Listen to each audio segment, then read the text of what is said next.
Assalamualaikum warahmatullahi wabarakatuh. Bismillahirrahmanirrahim. Nahmaduka ya ghafuru ya syakuru. Mashalli wa sallim barik ala sayyidina maulana Muhammadin wa ala alihi wa sahbihi asma'in nama ba'du.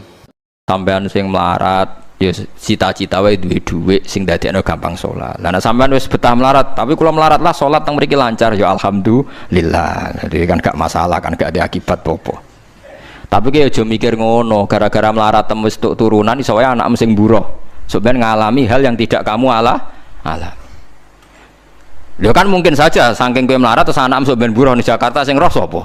Buruh ning wong sing ora salat. Aja kok mentang-mentang kowe saiki gak ngalami, gak mikir anak, lha iku termasuk harus kamu pikirkan juga. Niki syariat. Kowe kudu mikir apa wal yakhsal ladzina law taraku min khalfihim apa dzurriatan diafan khaufu alaihim, tetep kudu mbok pikir. Mulane ketikane Kanjeng Nabi beja-bejane wong iku sing duwe dhuwit utawa pangkat sing yutahassanu bihi min dini, sing iso nggo bentengi napa agama. Lah nek kowe nglakoni ngono demi anak iku tidak ngurangi zuhud. Bahkan kok Nabi Khidir dadi panitiane anake sampeyan. Iku sing diceritakno ning Ashabul Kahfi. Ketika ana cah cilik anake wong soleh, abahe kabundut. Abahe sempat nyimpen emas batangan, keleng-eleng gene. Dadi dhisik ana wong soleh mati nyimpen emas apa? Batangan ora. Mboten niki emas batangan ora, Mas. Disimpen teng tembok. Suatu saat tembok niku badhe rubuh. Konsekuensine nek rubuh emas batangane konangan. Nek konangan dipek wong dolim. Lha ape rubuh ditata Nabi sinten? Khidir. Nabi Musa protes, wong karuan tembok ape rubuh kok mbok tata, padahal penduduk kene iku wonge nakal-nakal.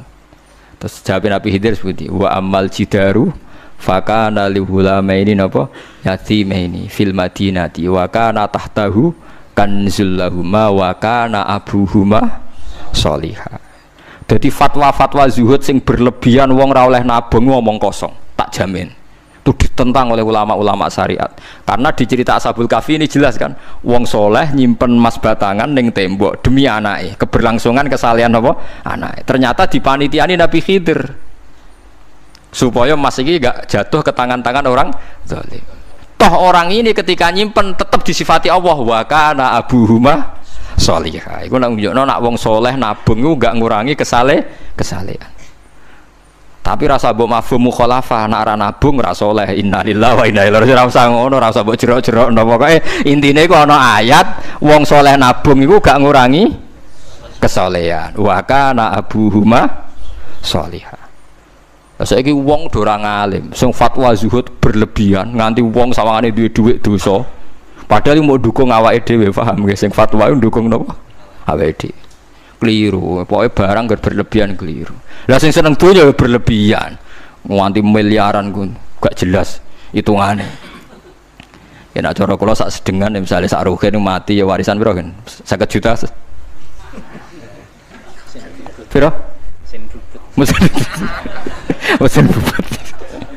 Mesin bubut tak anake cek kangelan. Maksudnya cek kangelan ngerjakno. Nak mas sak karek ngedol lho. Mboten sing bener ya emas utawi ya tabungan lho. Mesin bubut padha karo ngeke penggawean. Mboten kula setuju mbek fatwane Ibnu Khaldun karena berdasar sejarah itu enggak ada nabi kecuali dari keluarga terhormat.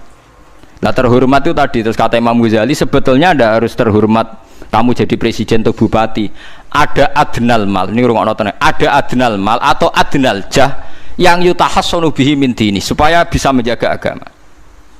Lah sekarang kalau pertanyaannya gimana Gus kalau globalisasi itu tadi jangan-jangan misalnya kalau kita ngobong gereja di Indonesia misalnya terus masjid yang minoritas di negara lain diobong sebagai balasan perlakuan umat Islam mayoritas di Indonesia terus gentenan Islam sing minoritas di negara lain ditindak. Itu jangan-jangan kita termasuk sebab dan teori itu juga sah. Wong pangeran yo momo tenan, cara ora pangeran yo kapok tenan mbek teori iku. Cara ora pangeran. Makanya niku nyata, wong sahabat itu jenenge sahabat anyar-anyar Islam nggih over. Kados Ruhin Mustafa seneng-seneng kula atau over. Saking overe bedina misoi gereja, misoi watu pangeran niku. Jancuk watu kok disembah. Pangeran nopo watu jancuk watu disembah. Akhirnya wong kafir malah sepi, jancuk pisan pangeran. Pangeran akhirnya kena kan. Pangeran ya pangeran Allah akhirnya kena. Akhirnya ana syariat anyar. Wala tasubbul ladzina tu'una min dunillah fayasubbu wa adwam bi ghairi ilm. Mat sahabat temu aja oleh misoi pangerane wong kafir. Kurbane aku mat. Jadi jangan kira semangat tuh. Misalnya kayak Ruhin terus semangat ngiyakno aku ora ngiyakno kiai liya aku ora damuk kiai akeh.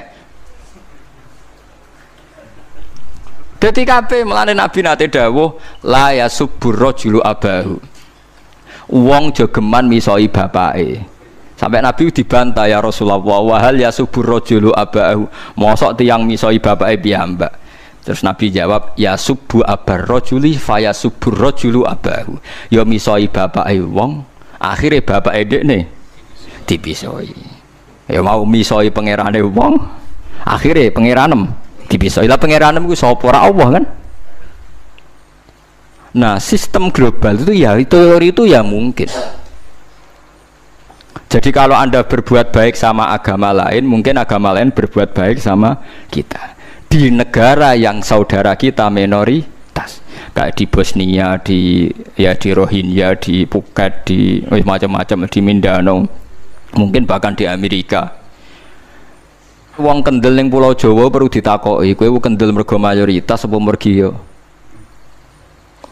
mergo jihad.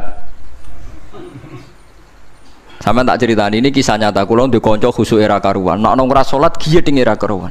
Islam apa Islam ra gelem salat ngene. Suatu saat dek niku uripe era karu-karuan akhirnya pindah ning Irian Jaya. Ning daerah mayoritas Kristen. Bareng kenalan kabeh jenenge martune sapa Kristen-Kristen. Suatu saat kenalan mbek wong jenenge Kristen Abdullah alhamdulillah padahal wonge ra salat. Mergo butuh tenan, butuhe ketemu Islam, ra salat tak elas, penting apa? Islam. Terus dia ini sadar bener jenengan Gus, kula gedeng wong ra salat itu mergo ning Jawa, Gus. Bareng ning Sumatera, ning di daerah Irian. Gak iso gedeng. Kowe gedeng wong ra salat tak ning Jawa, jajal saiki manggon Amerika. Ketemu wong asal padha Islam ya wis weneng. Lah iya artinya hukume wong gak ternyata ada ruang dan apa? Waktu. Ya kok kowe darani bojo mayu mergo ora tau metu. Kayak ngono. Soreng metu mesti tak ngerti kan waduh. Dadi wong ora ono sing bener asline paham iki cerita. Wong asline ora ono sing bener. Angger ana pembanding ya takobal apa napa? Minna minkum takobal apa? Ya kan. Mulane nganti dadi guyonan kena apa wong tuwa kok asring bojone do ucul. Mergo sing lanang ndelok bojone wong liya. Lali bojone sing elek terus dibarno. Ya tenan sebagian yang ngono tenan. Wong akeh sing diamuk sing lanang. Wong kok ayune ngono. Ngomong apa, Pak? Lha niku kanca kula tenan. Ngomong apa, Pak? Ya jujur wae jare sing lanang jawab. Masa wong jujur gak oleh jare apa? Wong jujur apa? Lah saiki sampean mulai mikir. Nak saiki ning Jawa ana wong Islam gak salat. Oke, kita gedeng atas nama fitrah agama. Roh wong minum ya gedeng. Tapi sebagian gedeng kita memang masalah kondisi. Buktine hal yang sama kowe ketemu Islam ra salat nak kowe ning Irian Jaya mbok ning Timor Leste kowe seneng. Pira-pira ketemu padha napa Islame. Senajan to ora napa ora salat. Iku mulane bener sak dhuwur-dhuwure ilmu wa faqa kulli dzi ilmin napa alim. Sak dhuwur-dhuwure wong alim mesti ana wong alim. Saya itu baca teorinya Imam Ghazali, Ibnu Khaldun, terus teorinya Salahuddin Al-Ayyubi memang teori itu saling pembanding dan itu mesti kesimpulan saya tadi walau la dafwa hinnasan apa ba'dhum bibadin. Jadi semua teori ini saling melengkapi. Nggih memang kalau ketika kita dewa-dewa no fakir, zuhud, enak, tanpa hisab ini seakan-akan kita seneng fakir. Mergo bebas hisab. Nah, tapi nak ndelok randi kekuatan bergening ambek non muslim terus kowe ape salat kangelan. Lho nggih to, misalnya sampean buruh ning Jakarta. Posisi buruh, majikan ra salat kon nyupiri, wae salat ra mandeg piye apa. Nah, tapi nak kowe sing majikan buruh ora salat. Wae mandeg kowe salat. Ayo malah salat, anutlah ra paham lah wis makmum. Gak tak pecat, selesai kan. Oh, tetap gara-gara melarat itu tetap ra iso aqamus salat. Mulane ngaji ku sing imbang ya, aja pengagum kemiskinan. Melarat itu rasa mbok kagum-kagume biasa ae. Tapi yo coba gedhingi dosa kowe kualat wong melarat ku napa? Gedhing wong melarat apa? Dosa. Tapi aja dukung, maksudnya wis ora usah didukung wis akeh malah menapa? Mbok dukung. Wah, malah parah, malah napa? Parah. Lah amar ma'ruf nahi mungkar itu syarat utama tadi ada adna malin, ada adna nopo jahin untuk yutahasson. Bukti nih semua nabi itu punya kekuatan sing dadekno enggak tersiksa. Ini ku ma ba'atsallahu nabiyan illa fi mana'atin min qaumi. Allah tidak pernah ngutus nabi kecuali dari kasta tertinggi. Dia tujuannya wow, ada sistem sosial yang menjaga. Lucu kan, wong Quraisy gudinge ngono mbek Kanjeng Nabi, tapi ora tau mata ini mergo sungkan Abu Thalib. Sungkan sinten? Abu Thalib. Sayyid Abbas urung Islam, tapi nak Nabi dipateni ya ora trimo. Sampai Darun Nadwa kebingungan carane mateni Muhammad tuh piye wong dekne keluarga napa Quraisy. Sampai ana iblis mendo-mendo wong ngene ae tiap desa ngirimno satu pemuda. Engko ben dame Muhammad berceceran, pe nuntut sapa ndek nek sing mateni tiap desa duwe utusan sing mate kangelan. Mergo Nabi diutus fi manaatin mingkau. Nah ketika Nabi pindah teng Madinah niku asline nggih mboten wong asing-asing amat. Mergo tiyang Yasrib niku wonten suku besar jenenge Bani Najjar napa? Bani Najjar. Bani Najjar niku keluarga besar Nabi saking Sayyidah Aminah. Mulane teng Barjanji diterangno ketika Sayyid Abdul Gerah niku mergo niliki keluargane mim Bani Najjar. Paham ya? Jadi intinya ya gadah manaatin min qaumi. Ngene iku Bani napa? Bani Najjar. Dadi napa jenenge sebutinu wa makatha fihim syahron yu'anu nasukmahu wasyakwa. Iku suku napa Bani Najjar, akhwalihi min Bani napa Najjar. Dadi eling-eling. Dadi mboten saged. Mane sampean ya ora usah protes, kadang-kadang kena apa wong alim-alim ya rontok-rontok Gus, rontok-rontok mulya karepe ben rapati repot nemen-nemen. Misalnya kayak wong alim terus wong biasa total wino terus kon bubut ruhin, nah wae mulang wae kon apa bubut, ayo repot. Jadi kus pengeran apa orang ngono ora tiga. Saya itu nggak pernah loh takut mati meskipun saya masih muda, karena saya bayangkan mati itu ya baik-baik saja. Ketika saya hidup ya nggak tahu cara ngelola nyawa saya, kenapa kok nggak pergi? Kamu tahu caranya ngelola nyawa kamu, kok nggak mati sekarang? Nggak tahu kan? Tahu-tahu masih hidup kan? Tahu-tahu diutang semacam-macam lah. Sebenarnya kita zaman hidup pun nggak tahu cara ngelola nyawa kita, cara kerja jantung kita, cara kerja paru-paru kita. Nanti setelah kita mati pun nggak tahu caranya hidup gitu lagi. Tapi anehnya kita, mosok manusia sudah dilemah iso hidup lagi. Memangnya kita sekarang bisa hidup karena kita tahu-tahu ya hidup. Ditekdir anak yang melarat, paese elek, orang lain ditekdir anak Kiai Gus Mulyo. Kita kan nggak pernah bisa milih bapak ya ora iso. Ngerti-ngerti anak Karmen, anak Karlan itu sudah tahu. Artinya gini ya, sudah ya Allah ketika saya hidup ya tidak tahu kenapa saya hidup, pasti engkau yang menghidupkan. Ketika saya mati juga tidak tahu kenapa saya mati, pasti engkau yang menghidupkan dan mematikan. Maka saya akan baik-baik saja di akhirat, karena ketika di dunia Tuhannya yang engkau, ketika di akhirat Tuhannya, dan sifat engkau tidak akan rubah, tetap arhamur rahimin. Makanya dulu wali-wali itu kalau mau mati ya santai aja. Sayyid Umar bin Abdul Aziz itu ulama-ulama dulu kalau mau meninggal itu kalau keluarganya nangis marah besar. Memangnya mau kemana kamu nangisin saya? Lah kamu kan mau mati. Memangnya mau kemana kalau mati? Ya kembali ke Allah. Susahnya apa? Di dunia ya milik Allah, di akhirat milik Allah. Inna sholati wa nusuki wa mahyaya wa mamati lillahi rabbil. Yang aneh sampai harus melarat orang wani mati. Wah aneh tenan. Ya karena sampean tahu mungkin di akhirat lebih miskin lagi kan. Terus repot nah terus. Coba kalau dari awal kita menstatuskan diri kita biadillah, inna sholati wa nusuki wa mahyaya wa mamati. Tapi kamu salah status. Mengatakan kehidupan adalah momen untuk mencari kesejahteraan. Kehidupan adalah momen untuk cari karir. Kamu mensifati kehidupan secara salah. Jika kamu terjebak nyari karir, nyari kaya. Coba kalau kamu pakai mazhabnya Sufi, kehidupan adalah pemberian dari Allah untuk kembali kepada Allah. Kematian ya seperti itu. Akhirnya ya santai saja. Inna sholati wa nusuki wa mahyaya wa mamati lillahi rabbil alamin. Istri juga gitu. Saya itu tidak sombong. Saya itu mulai nikah sampai sekarang itu hampir gak pernah tukaran sama istri. Sama istri saya itu sering bilang gini, Gus kali-kali kalau saya ngamuk itu diwales, dilawan. Supaya saya punya musuh katanya. Betul ya? Ya saya bilang gini. Allah itu maha baik sama saya. Ketika harmonis, ganjaran saya ya lewat harmonis itu. Sehingga saya ngasih uang, menyenangkan Anda. Ketika Anda marah, ganjaran saya lewat sabar. Ya sudah, itu semuanya baik. Kalau kamu marah, saya tidak dapat pahala. Makanya kalau kamu marah tak dengerin. Ini cara Allah membuat pahala tanpa bayar kata saya. Justru kalau pas rukun itu untuk dapat pahala harus nyervis, jajak nukokno kelambi mahal katanya. Boros itu pahala yang boros katanya. Tapi kalau kamu marah ini pahala paling murah, nggak usah biaya, dapat apa? Pahala. Cukup sabar. Lu itu kalau terlatih lama-lama dapat ya biasa saja. Ulama dulu seperti itu semua. Imam Syafi'i itu pernah ada orang baik sekali sama beliau. Orangnya itu munafik padahal. Tapi kalau setelah keluar dari Imam Syafi'i dia memaki-maki Imam Syafi'i. Suatu saat dia tadi muji-muji jenengan tuh di luar maki-maki jenengan. Imam Syafi'i itu guyu. Guyu semuanya bukan alhamdulillah. Muridnya kan janggal. Ini dikasih tahu gitu. Alhamdulillah. Kenapa Imam Syafi'i dia kan di luar maki-maki jenengan? Berarti aku wong wibawa ning ngarepku rawani. Ya jadi dianggap enteng saja melihat. Berarti aku wong wibawa ning ngarepku ora wani. Ya sudah. Terus ketika ditanya, tapi itu kan bahaya bagi Anda karena memfitnah Anda gini-gini. Kata beliau, zaka Allah. Yang kritiknya bahaya itu hanya Allah Ta'ala.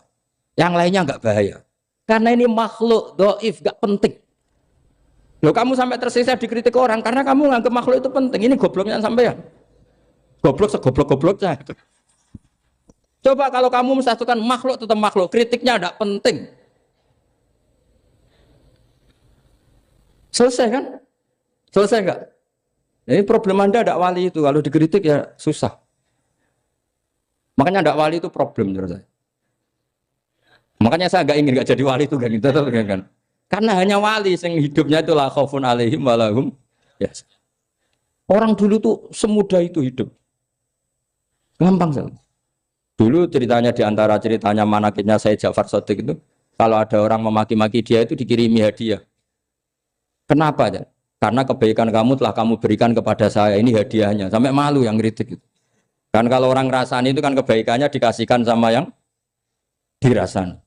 Lah kamu kan ngajinya seperti itu, tapi dirasani kok susah. Harusnya kan kasih aja, ditransferi saja. Alhamdulillah. Ya karena kita salah menamain tadi. Sing rasani pembenci. Pembenci itu bahaya. Sehingga kamu mereaksi secara serius. Coba kalau kamu pakai hukumnya Allah dan Rasul. Pembenci itu pemberi kebaikan. Istri marah adalah pemberi kebaikan. Ada yang berani mulai meraktekannya. Latih begitu terus. Insya Allah nanti hidup kamu barokah. Itu disebut wa'allama adamal asma. Dan itu yang diajarkan Rasulullah. Rasulullah itu kalau ngajarkan hidup itu gampang sekali. Allahumma ja'alil hayata ziyadatan li fi kulli khairin wal mauta rohatan li min kulli syarrin. Jadi kalau kita hidup anggap saja peluang untuk nambah kebaikan. Kalau kita mati anggap saja akhir dari semua potensi kejahatan kita. Anda sekarang mungkin tidak zina tapi potensi zina. Anda sekarang tidak korupsi, potensi korupsi. Anda sekarang tidak selingkuh, tetap potensi selingkuh. Lah, anggap saja kalau mati berarti akhir dari segala potensi itu. Alhamdulillah. Makanya saya tuh nggak pernah takut mati. Karena saya misalnya setiap saat mati ya saya nanti akan bilang, ya Allah, ini sudah mau mati berarti mau akhir dari segala potensi keburukan saya. Alhamdulillah. Makanya itu ulama-ulama dulu kalau ada preman mati, saya guys, tonggone ra gelem muni saya. Walau preman kurang ajar, saya guys, tonggone tetap ra gelem muni saya. Padahal kiai ini muni, saya guys pun mati, pun mboten sakit macam-macam niki pasti. Karena dia dengan mati berarti rohatan mingkuli syarrin, keburukannya tidak terulang lah. Lah keburukan nggak terulang lagi itu saya apa buruk? Saya. Makanya kiainya minta saya ge niki. Tonggone cek menengai. Saya ge menengai. Makanya suatu saat kalau ada gitu kamu harus bilang apa? Saya pun mboten jahat malih pun mati. Jadi kayak apa coba? Coba sekali-kali statuskan kalau al hayat adalah ziyadatan lana fi kulli khairin. Al maut adalah rohatan lana min kulli. Sehingga kita hidup ya happy, mati juga happy, gak masalah. Terus kalau misalnya mendingin, tapi anak bojoku piye? Memang selama hidup anak bojomu bahagia. Petoke ya tambah musibah ya, Cok.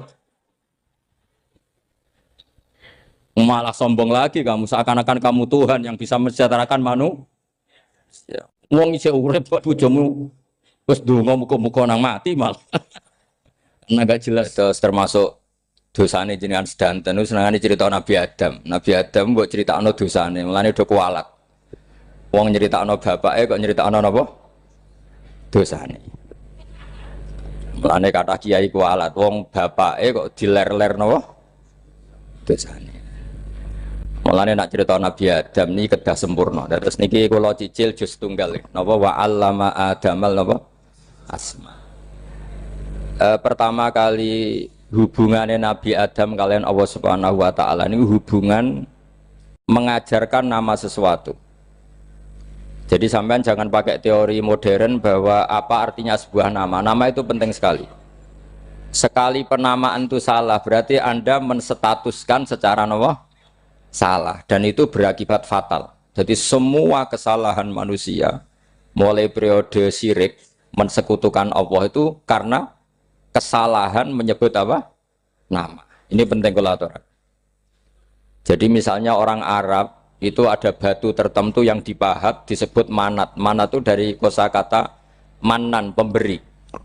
Yang satu disebut uzza, sesuatu yang aziz, yang agung. Sehingga akhirnya diperagungkan. Coba kalau misalnya manat dan lata itu ketemu orang Lasem, terus ditanyakan, ini batu apa ini? Dari Purwodadi apa dari Mojokerto? Yang mahat siapa? Ini irungnya tidak pas. Ini matanya kok agak picek. Andekan distatuskan seperti itu, kira-kira disembah apa enggak? Enggak. Iki pas pembuatan ini pate protol terus digenti. Sehingga setiap kemusyrikan itu semua para nabi ngendikan inhiya illa asmaun sammaitumuha antum wa abaukum ma anzalallahu biha min sultan. Sebagian ayat ma anzalallahu biha min sultan. Bahwa kesalahan-kesalahan yang kamu timbulkan itu karena kamu kesalahan bikin nama. Makanya status itu penting. Nanti sampean tahu pentingnya yang saya katakan ini. Nanti setelah sampean mati, nanti mesti nyari saya karena kenangan ngaji ini.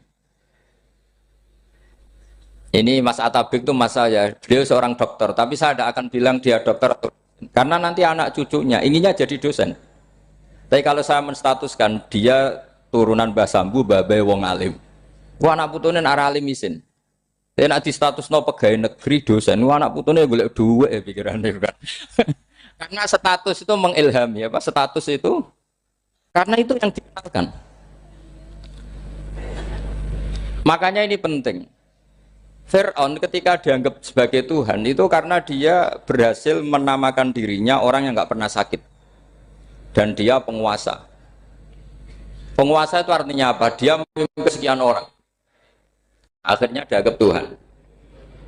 Tapi ketika debat terbuka sama Nabi Musa, pertama, mohon standar mohon gimmick. Pertama kata Fir'aun, wama Rabbul Alamin. Lalu Tuhan kamu itu siapa?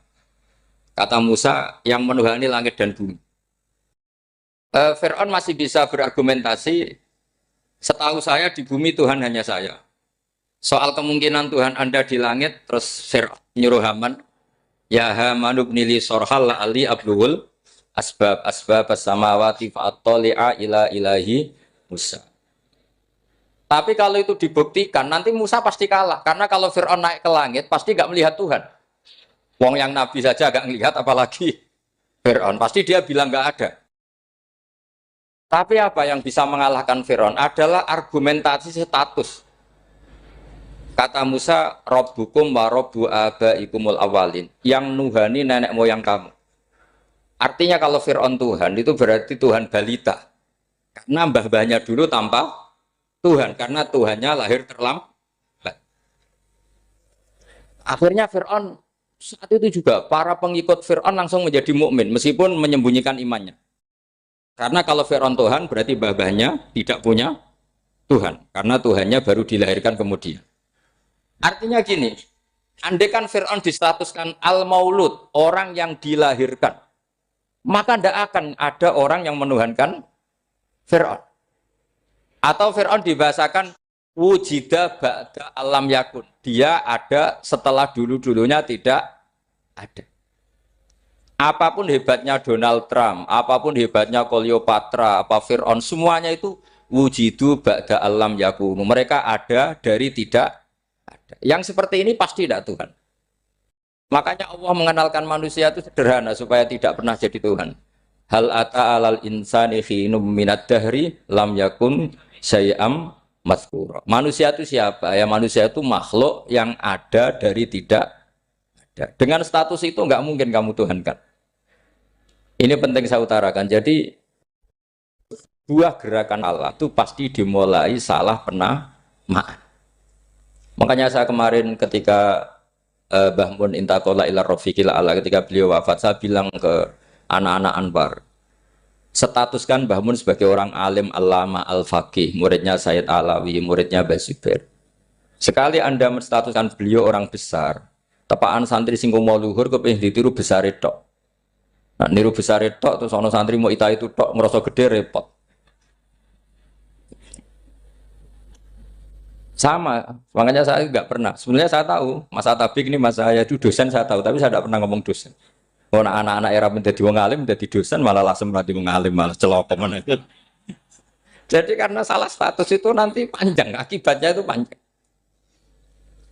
Makanya saya itu sebetulnya ya risih dikatakan Gus Bah itu orang alim, sebenarnya risih. Tapi saya seneng saja. Sing seneng benir walime, sing hasut takjak kompetisi. Jadi nikmati ya.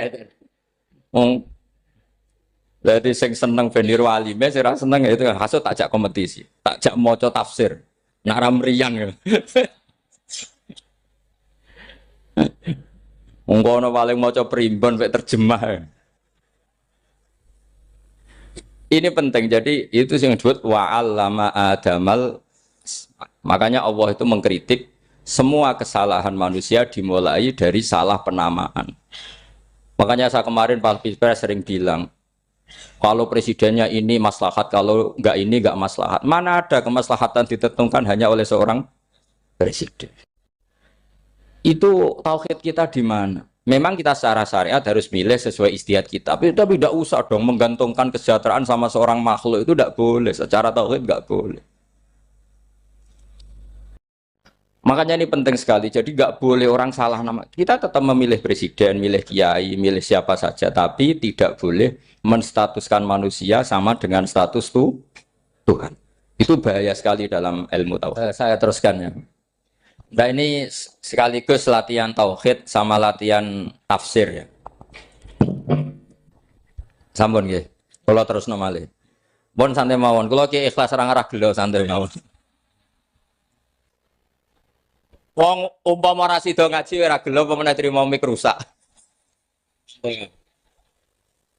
Ndak karena saya itu insya Allah ndak akan pernah salah nama.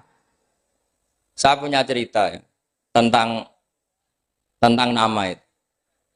Ketika seseorang baik sama tetangga, itu kalau sampean seorang mukmin yang mukhlis, mukmin yang ikhlas, pasti ya karena diperintah Allah. Saya ngajar seperti ini karena diperintah Allah. Baik sama pernah sepuh karena saya turunan Mbah Sambu ya karena menghormati Mbah Sambu. Itu bagus. Sehingga dulu itu ada ulama, saya berkali-kali cerita, ada ulama punya tetangga itu berdua anak muda. Ya Ahmad, silahkan ke rumah saya. Datang. Setelah datang ke rumah pemuda tadi, kata pemuda tadi, ya Ahmad silahkan kembali, saya tidak butuh kamu. Kembali Imam Ahmad, dan santai saja. Setelah kembali sekian menit dipanggil lagi, ya Ahmad saya jadi butuh kamu, datang ke rumah saya, datang lagi. Setelah datang, saya tidak butuh kamu, silakan pulang. Pulang sampai 3 kali. Itu Imam Ahmad senangnya bukan main, kelihatan ceria senang. Lama-lama muda ini tanya, ya Ahmad kenapa Anda tidak tersinggung? Bukankah itu menyakitkan? Enggak kata saya. Tapi saya akan menyebalkan. Enggak kata saya. Kata Imam Ahmad. Kenapa aja? Saya ini diperintah sama Allah, kon apik mbek tangga. Dadi nek mbok undang ya teko. Mbok kon mulai ya mulai. Alhamdulillah iso nglakoni perintahe Allah. Dadi aku ora ono hubungane mbek kowe. Sehingga orang itu gak bisa didikte oleh di sekelilingnya karena ya hubungannya langsung sama Allah Subhanahu wa Ta'ala. Jadi dulu tuh orang jadi wali itu segampang itu.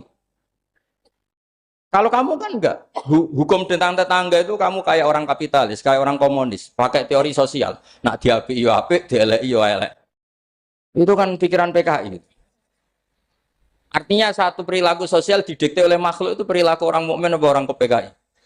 Itu orang PKI. Kalau orang mukmin ya mangkana yu'minu billahi wal yaumil akhir fal yukrim jarahu, kita baik sama tetangga karena diperintah Allah, sehingga kecewa tidak kecewa ya santai saja. Imam Ahmad katanya, kenapa engkau tetap ceria? Aku ora urusan mbek kowe, urusanku mbek pangeran. Pangeran ngutus sampe mbek tonggo.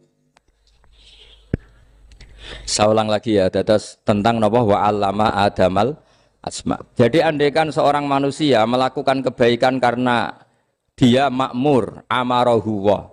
Kita diperintahkan Allah baik sama tetangga. Ya biasanya tetap seperti itu. Kita diperintahkan Allah baik sama. Sehingga ketika ngalami kayak yang dialami Ahmad, kita santai saja. Ketika kita datang bi amrillah, ketika kembali ya bi amrillah, sehingga ya sudah kita dapat pahala. Tapi kalau kamu kedikte secara sosial, maka kamu akan menjadi orang murahan, yaitu seorang ulama didikte oleh anak muda yang kampungan.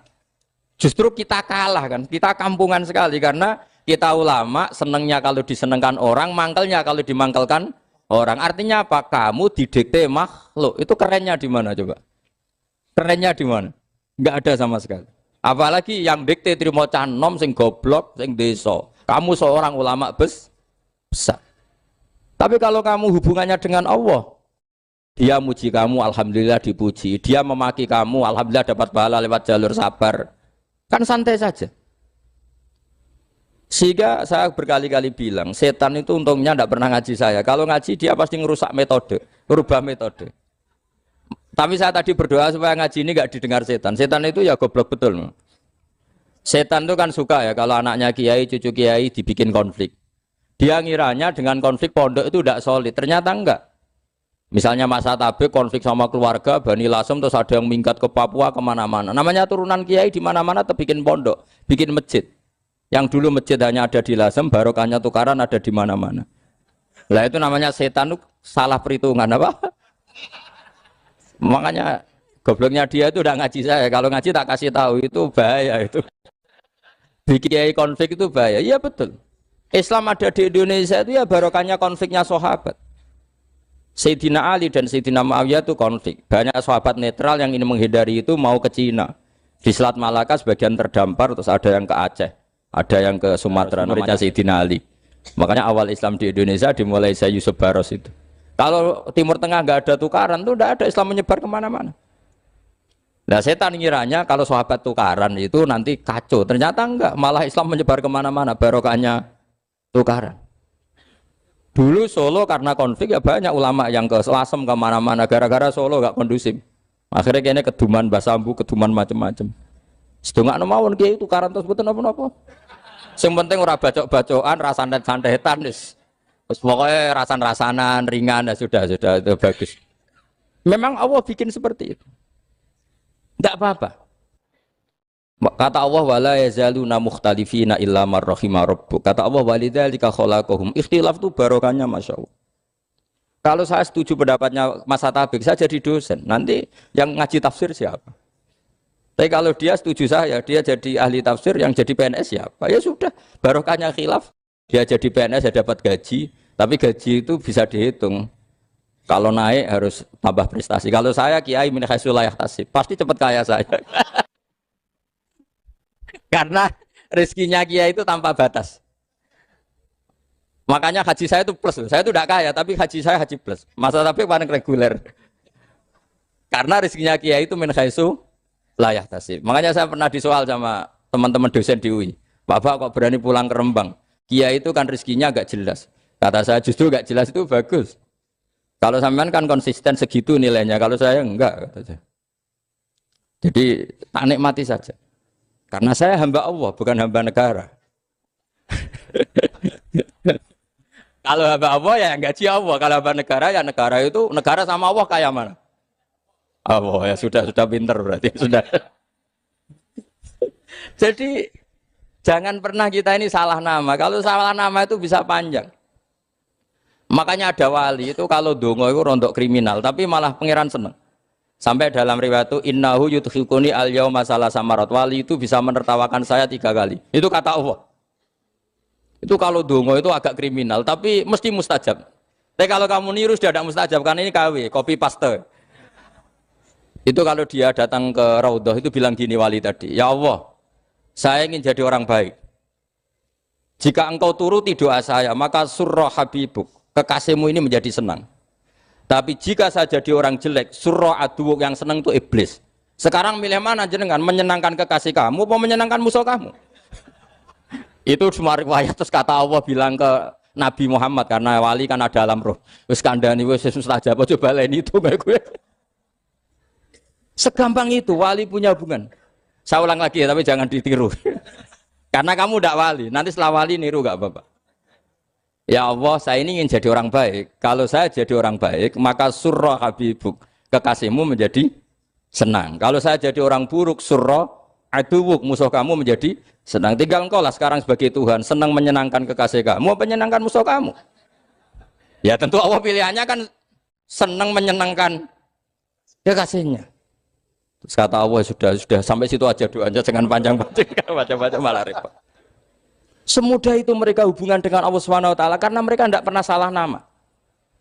Kalau kita kan tidak. Kita tidak mesti walinya, tidak mesti istiqomahnya, kiai saja karena diangkat MUI, bukan karena kiai betul, atau diangkat di struktur kepengurusan NU.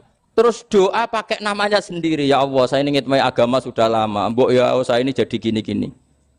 Status kamu itu belum ada di arsy. Ini penting saya utarakan, jadi nama status itu penting sekali. Sehingga semua kesalahan saya ulang lagi itu karena status.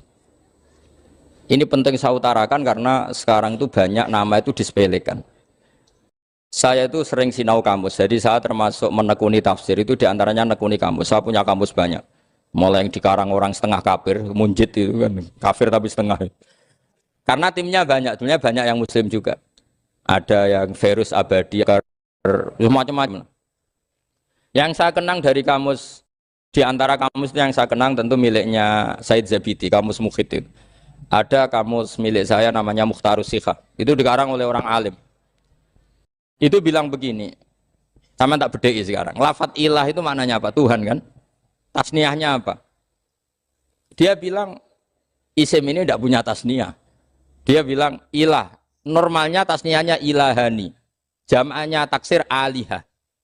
Tapi kata dia nggak boleh. Lughat seperti itu nggak boleh. Karena kullusmin harus yadullu ala aini musammahu. Ilah itu nama tunggal untuk Allah. Sehingga karena Allah itu tunggal nggak boleh ada tasniahnya ilahani. Karena kalau ilahani berarti kamu nerjemah apa? Dua Tuhan. Berarti kamu nganggap ada Zaidun. Ketika Zaid dua kamu bilang Zaidani. Kalau banyak kan nggak pernah ada Tuhan dua atau tiga.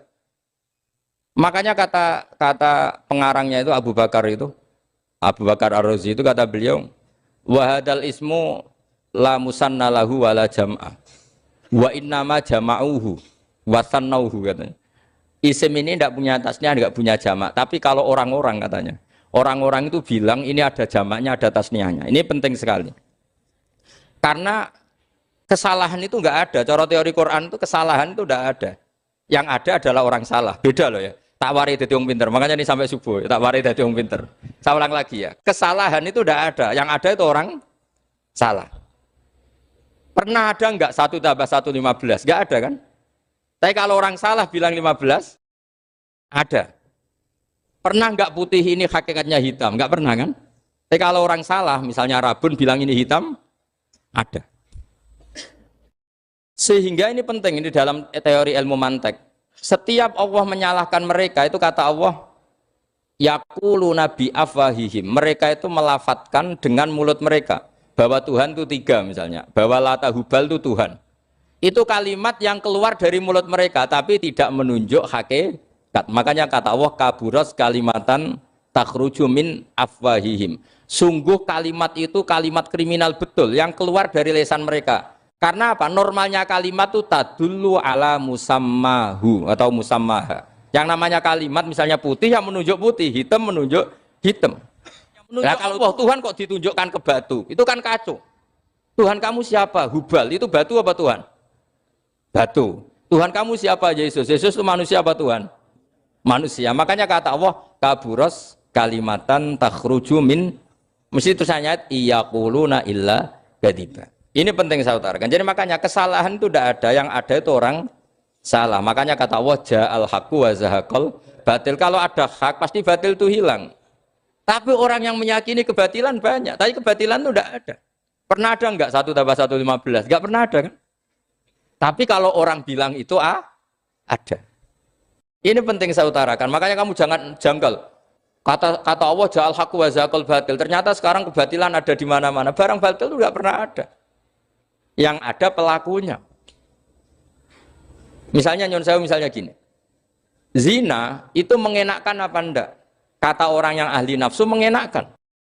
Tapi hakikatnya tidak pernah mengenakkan. Sekarang tanyakan yang pernah melakukan itu, yang terhantui dosa oleh itu. Hakikatnya menyakitkan apa mengenakkan? Menyakitkan. Tapi yang bilang mengenakkan ada, tapi hakikatnya tetap menyakitkan. Nah, semua kesalahan manusia itu dimulai cara membahasakan. Mengambil uang negara korupsi itu kata yang baru keturutan nafsu nih. Enak punya uang banyak, mengenakkan. Tapi kata yang sudah ketangkep, menyakitkan. Nah faktanya korupsi itu dihisap sampai akhirat. Statusnya itu menyakitkan apa mengenakkan? Menyakitkan. Andai kan orang menstatuskan korupsi menyakitkan, maka akan menjauhi korupsi. Makanya semua kesalahan itu dimulai dari salah memberi nama. Ini penting saya utarakan supaya kamu kalau menafsirkan Quran itu nanti terus benar. Makanya setiap kesalahan kata Allah apa? Kaburos kalimatan takhruju min afwai. Nah kalau kalimat itu nyata, kata Allah kalimatu haqqin aliyana hya wa aliyana mut wa aliyana nub'as. Atau katanya istilah pangeran dzalika bi anna wal haqqu wa nama yatuna min dunihi wal batil. Nanti terus urut, sampean baca Quran nanti bisa kayak saya, urut, konsisten. Yaitu tadi. Misalnya Fir'aun itu orang pakai status yang diajarkan Allah ke kita. Fir'aun adalah wujida ba'da alam yakun. Fir'aun adalah makhluk yang sekarang ada, tapi dulu-dulunya tidak ada. Padahal sebelum ada Fir'aun sudah ada bumi, ada langit, ada matahari. Sebelum ada Yesus, ada Isa, sudah ada bumi, ada matahari. Artinya apa? Zaman langit bumi ada, penyebabnya Isa apa enggak? Enggak kan? Karena dia ada setelah adanya langit dan bumi. Fir'aun juga gitu. Yesus juga gitu, semuanya begitu. Makanya Allah mengajari kita apa? Hal ata alal insani hinum minad dahri lam yakun syai'am madhkura. Katakan manusia itu siapa? Manusia adalah makhluk wujud yang dulu tidak ada. Sekarang banyak enggak orang yang sudah kaya sebelum Pak Jokowi jadi presiden, sebelum Pak SBY jadi presiden, sebelum Pak Karno jadi presiden? Banyak enggak yang sudah kaya sebelum? Banyak kan? Artinya yang mengkayakan itu presiden Pak Allah. Allah. Sekarang kamu miskin, kamu nggak bisa nyalahkan Pak Jokowi. Sebelum Pak Jokowi presiden kamu sudah miskin. Ya, artinya yang memiskinkan itu presiden apa takdir? Takdir. Makanya wa anna ila rabbikal muntaha wa annahu adhaka wa abka wa annahu amata wahya wa annahu khalaqaz zawjaini dzakara wal unsa. Jadi kita miskin ya karena kehendak Allah, kita kaya kan semua itu karena Allah. Tapi kita terjebak hukum modern. Nak presiden iki sejahtera, nak iki ora. Ya mungkin secara bahasa syariat mungkin ada benarnya, tapi kita ini kan dilatih ilmu hakikat. Tak ulang malam 13 Dzulhijjah masuk ilmu cek syariat tok. Oh gak pinter-pinter banget cek gobloke kan gitu. Kenapa nama itu penting? Begini. Alam yang dipakai Quran, alam itu nama ya, alam mangkul. Semua alam. Wah nanti subuh tak jamin pinter nih. Tapi saya tetap mau setengah jam. Karena saya tahu sampai subuh pun kira-kira ya tidak pinter, jadi ya setengah jam. Jadi nanti kalau kamu ditanya, kenapa tidak pinter? Mari Gus Bak mulangnya mau setengah jam. Punya alasan. Kalau sampai subuh kok gak pinter kan? Goblok banget nanti subuh orang pinter. Ya nak orang-orang bilang gitu. Lah anak saya ngomongin, oh mesti salah metode, gurunya yang salah. Diulang orang pinter-pinter, mesti salah sih mulang gitu. Malah repot lagi nanti. Saya beri satu teori bahwa nama itu penting. Rasulullah itu pernah guyon gini. Ini guyon betul ada di hadis Sahih, ada di juz 3 di kitab Bukhari. Allah itu kalau ingin bully, Allah itu suka bully, suka goda orang.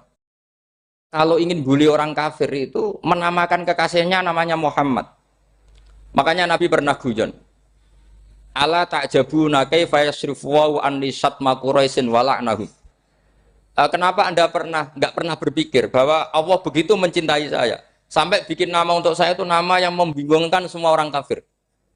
Karena kalau Abu Jahal nyari Muhammad mana itu kalau kamu tahu bahasa Arab berarti artinya kan orang terpuji mana?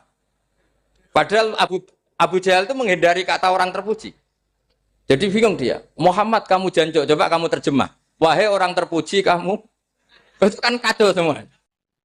Makanya Allah itu suka bully. Jadi kata Nabi Muhammad, kamu tahu betapa Allah itu mencintai saya dan bikin bingung orang-orang yang menghujat saya. Karena mereka kalau menghujat saya tetap menamai Muhammad. Itu coba kalau kamu tahu bahasa Arab, mana Muhammad orang yang berarti kira-kira kalau Abu Jahal Misa itu jancuk kamu Muhammad. Berarti artinya apa? Wahai orang terpuji, kamu jancuk. Ini kalimat yang kacau kan? Akhirnya Abu Jahal pinter. Kalau nyari Muhammad bilang gitu. Ya mudammam, ainal mudammam. Makanya kata Nabi, yastamuna mudammaman wa yal'aununa mudammaman wa ana Muhammad. Akhirnya Abu Jahal kalau nyari Muhammad, ainal mudammam, mana orang yang tercela? Akhirnya orang-orang tanya, mudammam itu siapa? Muhammad itu loh. Akhirnya dia kenging lagi. Ya Muhammad itu loh. Akhirnya ya bilang Muhammad lagi. Jadi kayak apa? Makanya itu saya mangkal kalau sama orang dan anaknya Kiai jenenge Agus karena ya tetap diceluk Gus. Karena ya saya itu punya teman itu gak Gus, mangkalnya bukan main sama anaknya Kiai. Dia punya cita-cita anaknya nanti dinamai hanya Agus saja. Supaya semuanya manggil. Terus nanti yang hasut ya bilang Dus. Kayak kemarin pas Pilpres itu macam-macam. Tapi ini penting saya utarakan, jadi nama itu nggak boleh salah, status juga nggak boleh salah. Makanya saya ingin misalnya anaknya Kiai kok jadi pejabat, ya sudahlah jabat itu. Saya betul, saya sampai sekarang dengan Gus Yasin itu ya tetap nyucup. Saya bilang ini putra guru saya, ini Gus saya. Saya tidak pernah membahasakan beliau wakil gubernur. Bahayanya nanti suatu saat, oh ini mantan, kan repot. Jadi ini penting, status itu penting. Orang sekali salah status itu bahaya, ke depan itu bahaya sekali. Karena tadi saya bilang, tadi misalnya banyak kan anaknya orang-orang alim alamah, terus anak cucunya jadi dosen atau jadi doktor gitu. Terus ini yang jadi status. Nggak boleh seperti itu. Ya sudah, dokter secara akademik, dia jadi PNS karena kestatusan itu, tapi di keluarga tetap saja status alimnya saja. Atau mudawimul khairi, mudawimul tahajud. Mudawimu apalah, ini selalu tahajud, ini selalu deres, ini selalu ibadah. Sehingga anak cucu kita ya kenangannya itu. Anak-anak saya meskipun kecil itu jamaah terus, karena ya saya selalu jamaah. Dan saya melihat, kalau anak saya tanya, Pak, kenapa Bapak sholat terus? Ya saya bilang, sepantasnya jadi manusia sujud, cuma serama melok dudunya, melok nganggo. Pangeran dibayari ya ora gelem. Kata saya gitu, wong nganggo wong ya bayar. Lagi nganggo bumine pengiran ra bayar wis anggap aja sujud itu bayar kata saya gitu. Sehingga merasa sujud itu satu identitas. Ini penting saya utarakan karena tadi saya betul-betul mengenang istilah Allah wa 'allama Adamal asma. Semua kesalahan itu kata para nabi inhiya illa asmaun samaitumuha antum ba'atau. Kita membahasakan misalnya presiden Amerika orang terkuat di dunia. Bagaimana mungkin orang terkuat kemudian agak mangan sedino lemes? Hebatnya ning ndi? Iku nak pas mulas weteng agak ngising ya lemes. Hebatnya apa?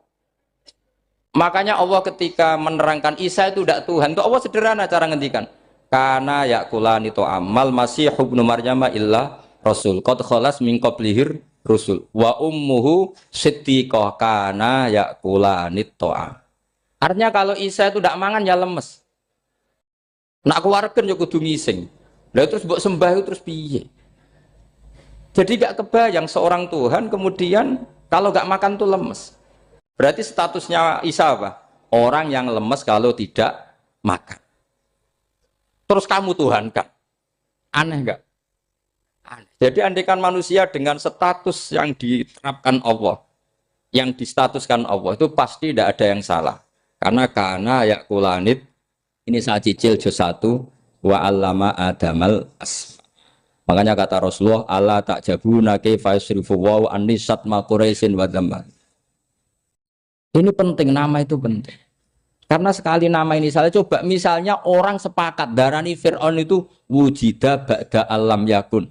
Fir'aun itu ada yang dulu-dulunya tidak ada. Hal ata alal insani hinum minad dahri lam yakun sayam mat. Coba kalau kamu melihat, sekarang kamu hidup itu apa? Untuk sujud. Sujud itu murah, gampang. untuk mengenal Allah. Allah itu gampang kita kenal karena Allah itu adzaru minadz dzahir. Adzaru dzahir itu Allah, zat yang begitu jelas. Lah mati itu mau apa? Ya menuju Allah. Hidup menyaksikan Allah, mati menyaksikan Allah itu nyaman. Yang menjadi tidak nyaman karena kamu salah bikin status. Hidup untuk menggapai cita-cita, untuk sukses. Tek wong komo yo muni ngono, lonte yo muni ngono, copet yo muni ngono. Rumangsamu sing men bahagia aku ku ya tok. Rumangsamu sing men duwe akeh ku tok. Coba copet kamu tanya, kenapa kamu nyopet? Ingin punya uang banyak. Aku saya kiai tak kok sering dakwah kena opo? Repot to. Ngajape ngono maksudnya. Tapi nak jawab dakwah nyebarno Islam, aku ora dibayar apa-apa. Waras berarti, napa? Ini penting saya utarakan, makanya saya itu mau ngajar itu diantara itu. Al ismu ya dulu ala musamma. Maka itu hebatnya Quran. Quran itu ketika menjamakkan kata ilah itu diulang. Qul law kana ma'ahu alihatun kama yaqulun kata Allah. Karena lafadz ilah itu tidak boleh dijamakkan. Itu jamak kriminal. Loh kok tidak kriminal gimana coba? Kalau Zaidun itu satu, boleh enggak kamu mengatakan ja'a Zaidani? Enggak boleh kan? Kalau Zaidun satu, boleh enggak kamu mengatakan ja'a Zaiduna? Enggak boleh kan? Sama ilah itu satu apa dua? Satu. Boleh enggak kamu katakan ilahani, dua Tuhan? Enggak boleh. Makanya Allah kalau mengatakan alihah itu qul law kana ma'ahu alihah, andekan. Lau itu andekan. Itu aja masih ditututi kama yaqulun, sebagaimana mereka katakan. Karena lafadz ilah itu tidak pernah punya jamak alihah. Makanya Allah mengatakan qul law kana ma'ahu alihah, masih ditambahi kama yaqulun, tapi itu kata mereka kira-kira gitu. Maka kenangan saya sama Mbak Turekan, saya ini masih pernah setuju sama Mbak Turekan karena saya mbah saya kandung namanya Fatimah, itu abahnya itu orang sini, Fakhriyas itu. Ibunya itu orang Kudus, makanya saya ini ya turunan Kudus, turunan Nas. Itu kalau Mbak Turekan, kalau hari kematian Yesus, itu kan ditulis hari wafatnya Yesus. Mbak Turekan kan tentu meyakini Yesus itu Isa itu tidak mati tapi makanya di kalender Kudus sampai lihat itu kan matinya Sibah Isa kan ada dalam kurung Sibah Isa. Jadi yang mati itu Sibah Isa. Karena kalau yang mati Isa kan menyalahi Quran wa ma qataluhu wa ma salabuhu walakin subyalah. Maka ditulis kematian Sibah Isa. Hanya Almanak Kudus, yang lainnya enggak karena sudah ikut bahasa nasional. Saya pernah agak bantah dulu, ya masih ditulis gini saja, kematian Yesus dalam kurung katanya. Jadi ono. Karena saya ini teori Quran. Quran itu kalau ada bahasa salah, itu diulang. Qul law kana ma'ahu alihatun kama yaqul.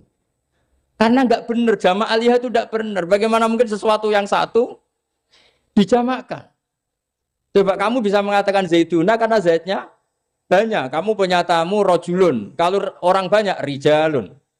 Kamu melihat satu masjid, masjidun. Kalau masjid banyak masjid. Masalahnya Tuhan itu tidak pernah banyak, mau satu. Makanya itu hebatnya kamus-kamus yang dikarang orang alim. Bahas tasniahnya ilahun itu lam yujad katanya. Tapi wajaduhu wasamauhu. Tasniah ini enggak ada secara hakikat, tapi mereka ada yang menjamakkan, yaitu mereka-mereka yang salah. Makanya tadi dalam ilmu mantek kesalahan itu tidak pernah ada, yang ada adalah orang yang salah. Jadi kesalahan itu tidak pernah ada. Yang ada adalah orang yang satu tambah satu pasti dua. Enggak mungkin empat. Empat enggak ada, lima enggak ada. Tapi orang jawab salah, banyak. Nah, itu namanya ilmu. Ya, makanya yang namanya ismu itu mesti ya dulu ala musamma. Andai kan orang mengatakan Lata Uzza, ini batu yang dipahat oleh si A. Dulu pesennya di Muntilan, batunya dari Mojokerto. Dulu pas bikin tangannya protol terus disemen, dilakban. Bisa nggak jadi Tuhan kalau dengan status seperti itu? Fir'aun misalnya, dulu nggak ada lahir ngompolan, tahu retoretan, ciliknya malah tahu tipes. Terus tua-tua jadi pangeran, aneh nggak tuh? Jadi semua, makanya setiap kemusyrikan itu kata Allah, inhiya illa asmaun samaitumuha antum wa abaukum ma anzalallahu biha min sultan.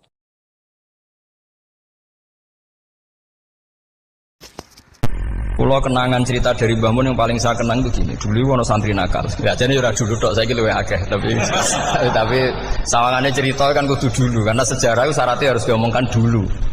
Ajane aku rada kecewa mbek sejarah iku, dulu ono santri nakal, saiki luwih akeh.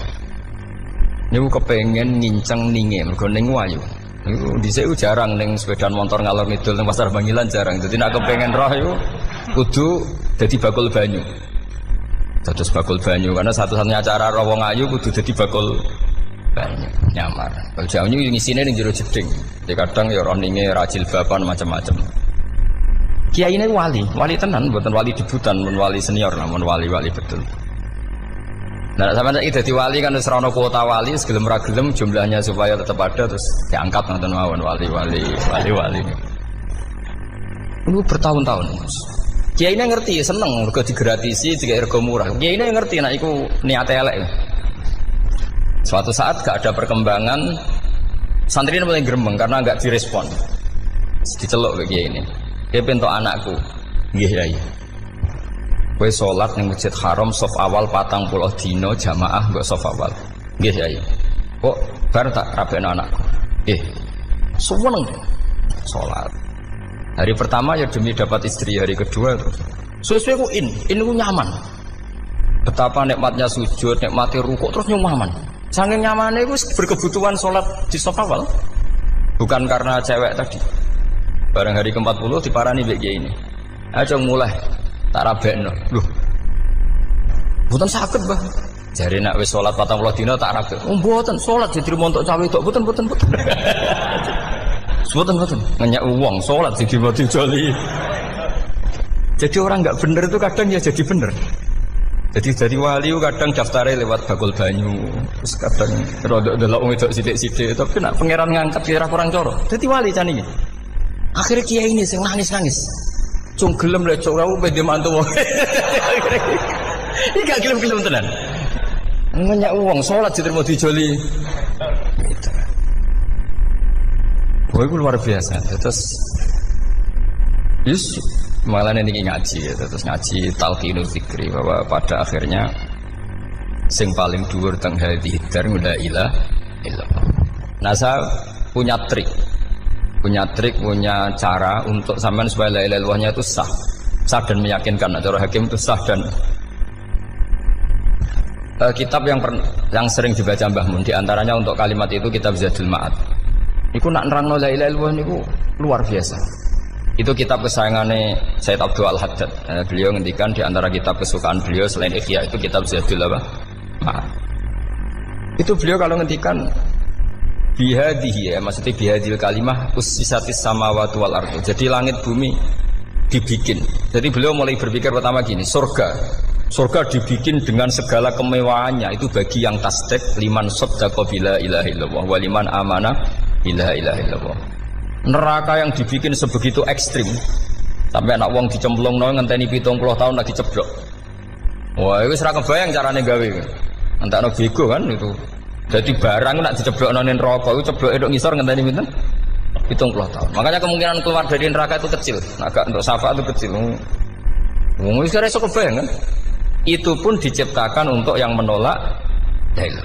Jadi surga dibikin ya lihadil kalimah, neraka dibikin juga lihadil kalimah. Jadi hadil kalimah itu mizan, ini ukuran. Yang nerima masuk surga, yang menolak masuk neraka. Hisab juga gitu, ada hisab itu ya karena kalimat la ilaha illallah. Orang kafir itu nanti tidak dihisab.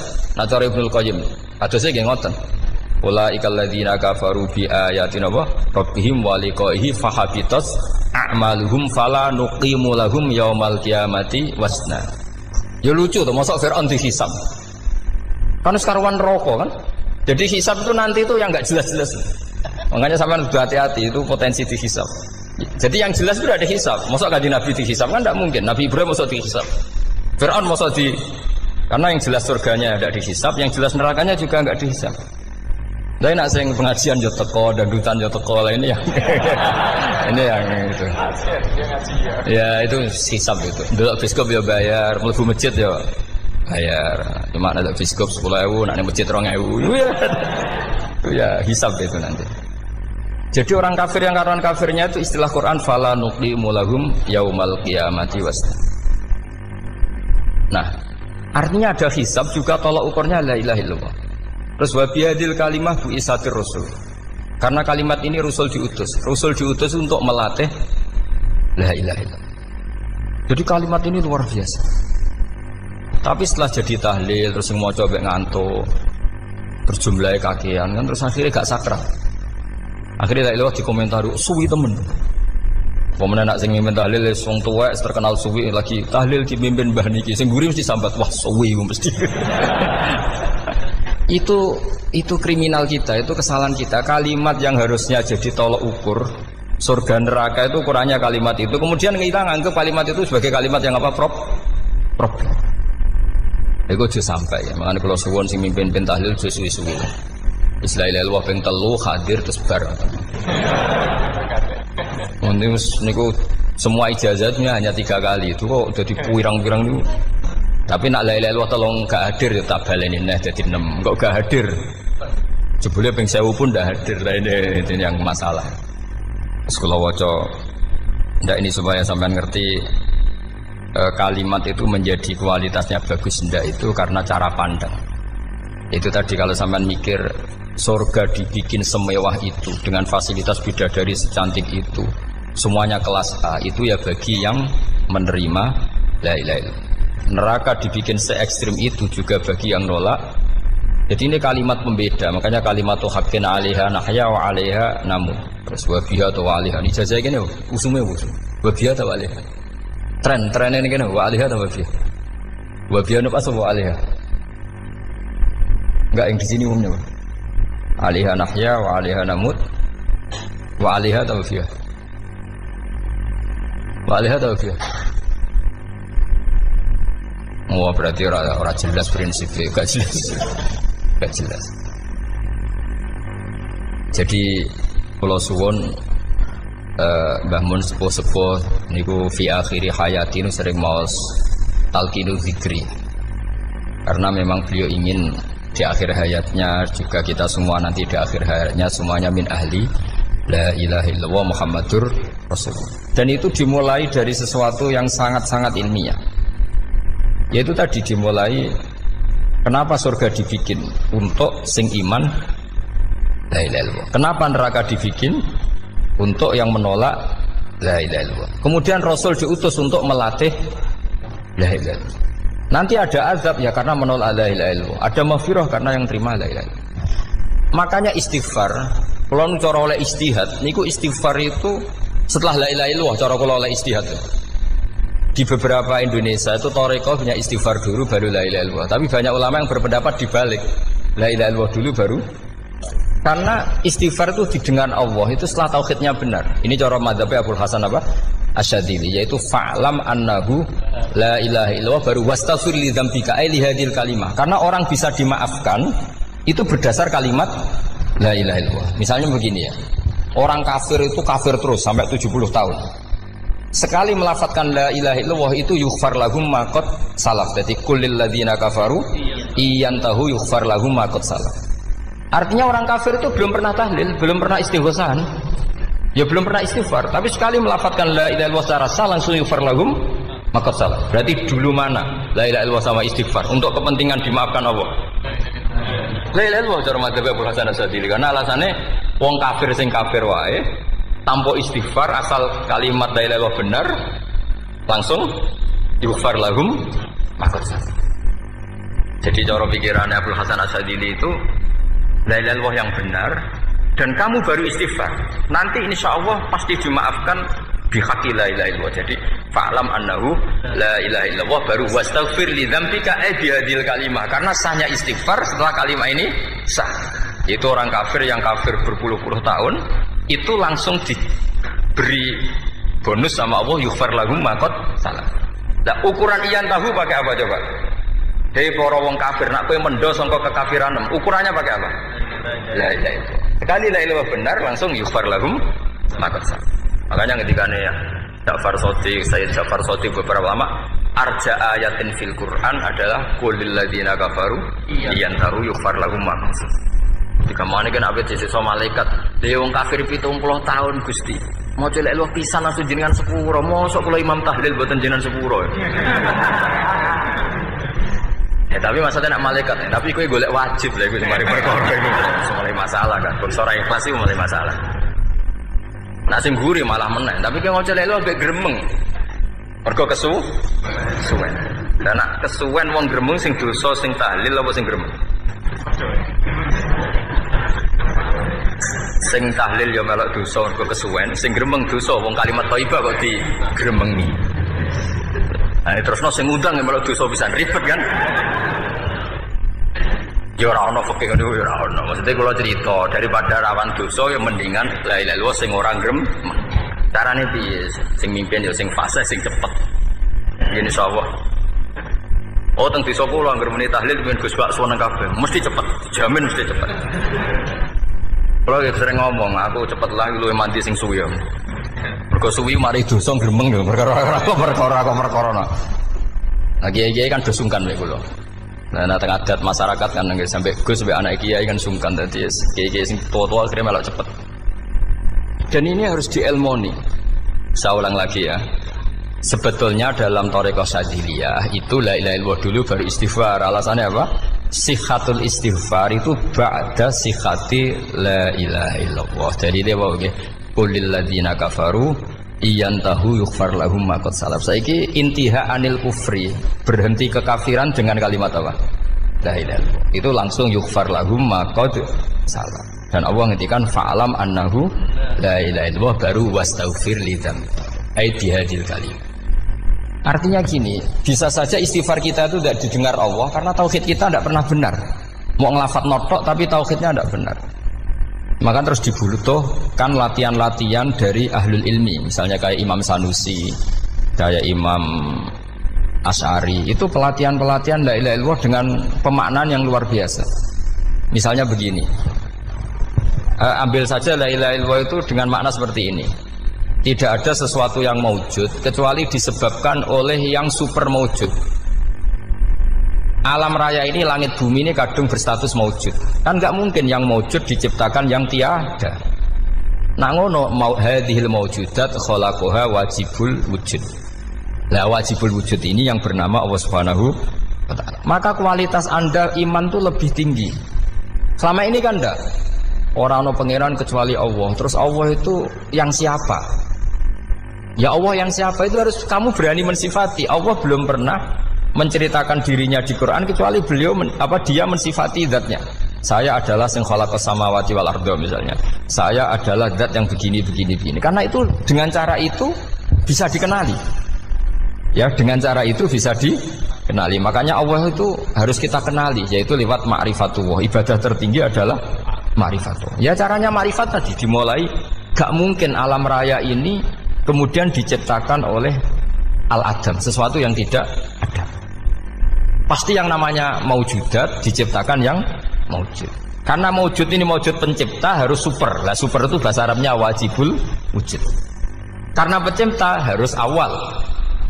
Gak mungkin Fir'aun itu Tuhan lahirnya di bumi, berarti dulu buminya ketimbang Fir'aunnya. Tuhan-Tuhan yang lain juga begitu, masa dulu buminya ketimbang Tuhannya. Makanya Allah pasti Tuhan betul karena bersifat awal, bersifat qadim. Nah kalau kamu mulai latihan gitu, iman kamu itu bil bayyinah. Dan syaratnya iman yang benar adalah bil bayyinah. Bayyinah itu jelas welo-welo. Makanya semua nabi memaklumatkan diri, qul inni ala bayyinatim mir rabbi.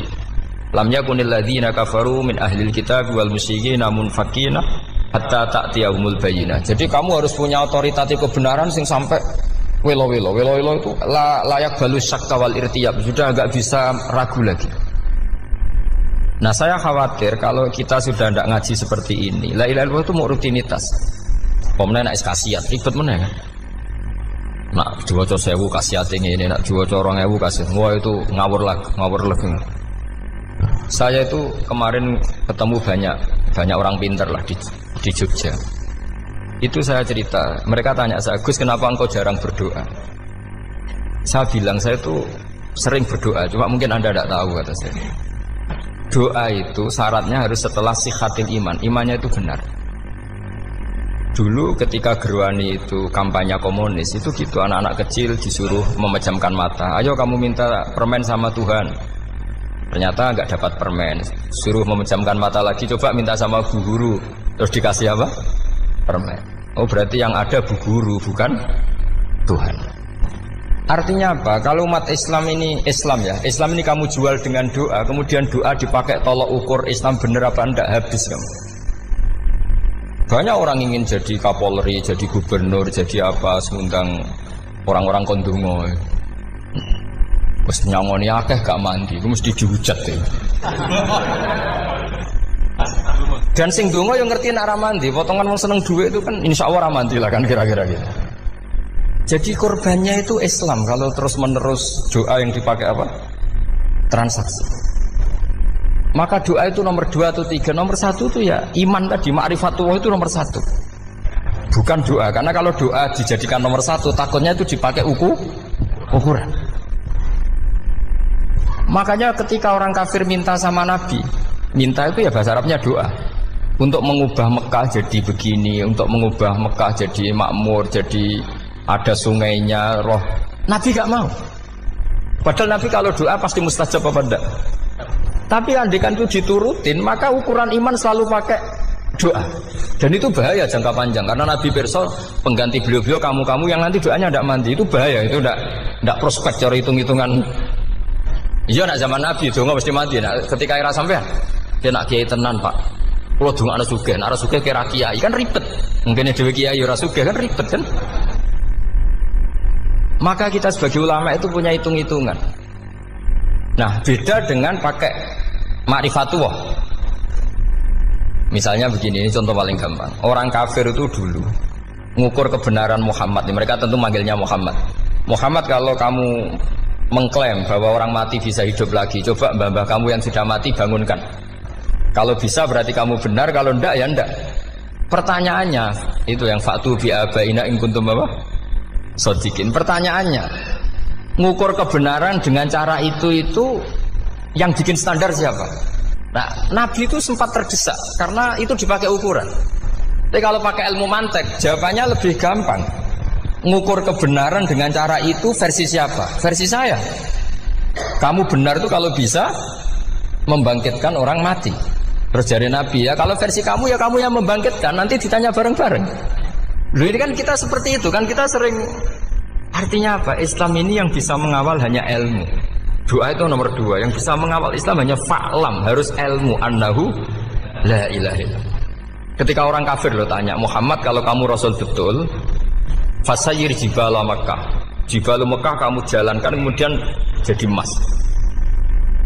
Dan orang-orang yang mati bangkitkan. Kemudian kita tanya, adinuka hakun amla, agamamu benar apa enggak? Nabi andikan minta kira-kira dituruti Allah apa enggak? Pasti dituruti. Tapi masalahnya, masa menunggu itu? Masa Allah menjadi Tuhan nunggu itu? Allah selalu Tuhan baik orang percaya atau tidak. Makanya Allah tidak mau nuruti. Karena itu jadi problem jangka panjang. Iya kalau Nabi mustajab doanya, terus era umatnya seperti ini. Sing kiai ini bedino dalail ora mesti mandi dongane. Wis asing tirakat lah ora mesti mandi dongane. Nak bab donga niku wis padha wae lah. Misale mesti mandi, nak wong waras mesti dienggo donga husnul khotimah, ora dienggo golek sugih. Iku mesti amatir. Lah masalahnya nak dienggo husnul khotimah bagi mereka yang kedonyan ya gak ngefek, dianggap tidak prospek. Panjang kan? Makanya itu pinternya Nabi, nomor 1 itu al-ilmu, fa'lam annahu la ilaha illallah. Tadi wastaghfir li dzambi. Jadi kalau suwon, kenapa ini cerita Mbah Mun, kenapa akhir-akhir beliau sering talqinul zikri, sering melatih zikir. Itu sirinya diantaranya bahwa kalimat ini harus menjadi kalimat super. Kalimat sing alaiha nahya wa alaiha namut wa alaiha nub'ats atau wa biha nub'ats insyaallah taala minal amin. Ya itu tadi, kita sebagai kiai itu ikut menjaga ini. Jangan sampai kalimat ini membosankan. Tahlile suwi barbar segitu ono sing nyo la ilaha illallah Muhammadur Rasulullah lane kurang panjang iki wakaf ta ora terus panjang. Bahwa agama ini dimulai hatta ta'tiyahumul bayyinah. Jadi sesuatunya harus benar-benar sampai jelas. Orientasi para ulama dulu itu cara menerangkan la ilaha illallah itu sampai difahami an bayyinatin. Makanya semua nabi memaklumatkan diri kul inni ala bayyinatin mir rabbi. Sampai di situ. Dan semua cerita-cerita di tafsir Jalalain di apa-apa itu ukuran kebenaran itu lam yakunil ladzina kafaru min ahlil kitab wal musyrikin namun faqina hatta ta'tiyahumul bayyinah. Monggo. Maka semua kita itu harus punya kecakapan untuk merangkai dalil. Kalau ada pengalaman saking kitab-kitab duros, kitab-kitab dulu. Itu ketika beberapa ulama ditanya. Dulu ketika ulama-ulama dulu berdebat tentang apakah imanul muqallid, imannya orang yang tidak bisa berargumentasi tentang Tuhan itu diterima apa enggak? Rata-rata ahli sunnah bilang diterima, tapi tetap dengan catatan itu potensi goyah. Iskul man qallada fit tauhidi imanu lam yakhlu min tardidi. Tapi ternyata ulama-ulama itu prakteknya juga mengajari masyarakat supaya ada sedikit dalil atau kepastian logika. Masyhur itu ulama dulu ketika tanya orang-orang Arab, orang-orang desa, ya Arabi, bima arafta rabbak. Kamu kok tahu kalau Tuhan itu ada, itu gimana?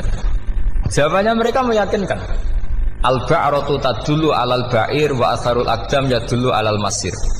Ana tletonge sapi ya mesti ana sapine. Ana asarul aqdam, artinya ana tipake wong liwat ya mesti ana sing liwat. Sehingga itu sudah dianggap cukup kalau ada makhluk ya ada khalik. Artinya terus menjadi gampang ketika Allah ngendikan misalnya am khuliqu min ghairi syai'in. Mosok hadhil makhluqat sing maujudat kemudian khalaqahal adam. Itu kan enggak ketemu akal. Maka termasuk kekaguman saya sama kitab Fathul Bari sarahnya Bukhari itu ngendikane wa hadza sing inda ahlil mantak yusamma iltizazan aqliyan, bahwa agama ini harus ada kenyamanan secara akal. Kalau Nabi membahasakan wajadah halawatal apa? Iman. Iman yang manis itu misalnya kita profesor, kita ilmuwan, kita seorang yang top, yang paling cerdas di dunia. Kemudian kamu secara agama didogma oleh pimpinan agama kamu. Kebetulan pimpinan agama kamu misalnya komunis. Terus diberi ajaran misalnya hadhil maujudat khalaqahal adam. Yang maujud ini diciptakan ketiadaan. Kan mungkin profesor lah mesti stres. Piye wong Adam kok ciri utama ketiadaan ya layu asiru saya tidak ngefek. Bandingkan dengan misalnya kita goblok lah, petani lah, wong paling goblok lah misalnya diajari bumi ki ana mbah wonten, terus sing gawe bumi ana ya ana, wong barange ana kok sing gawe ra ana. Lebih gampang lha itu cara Fathul Bari.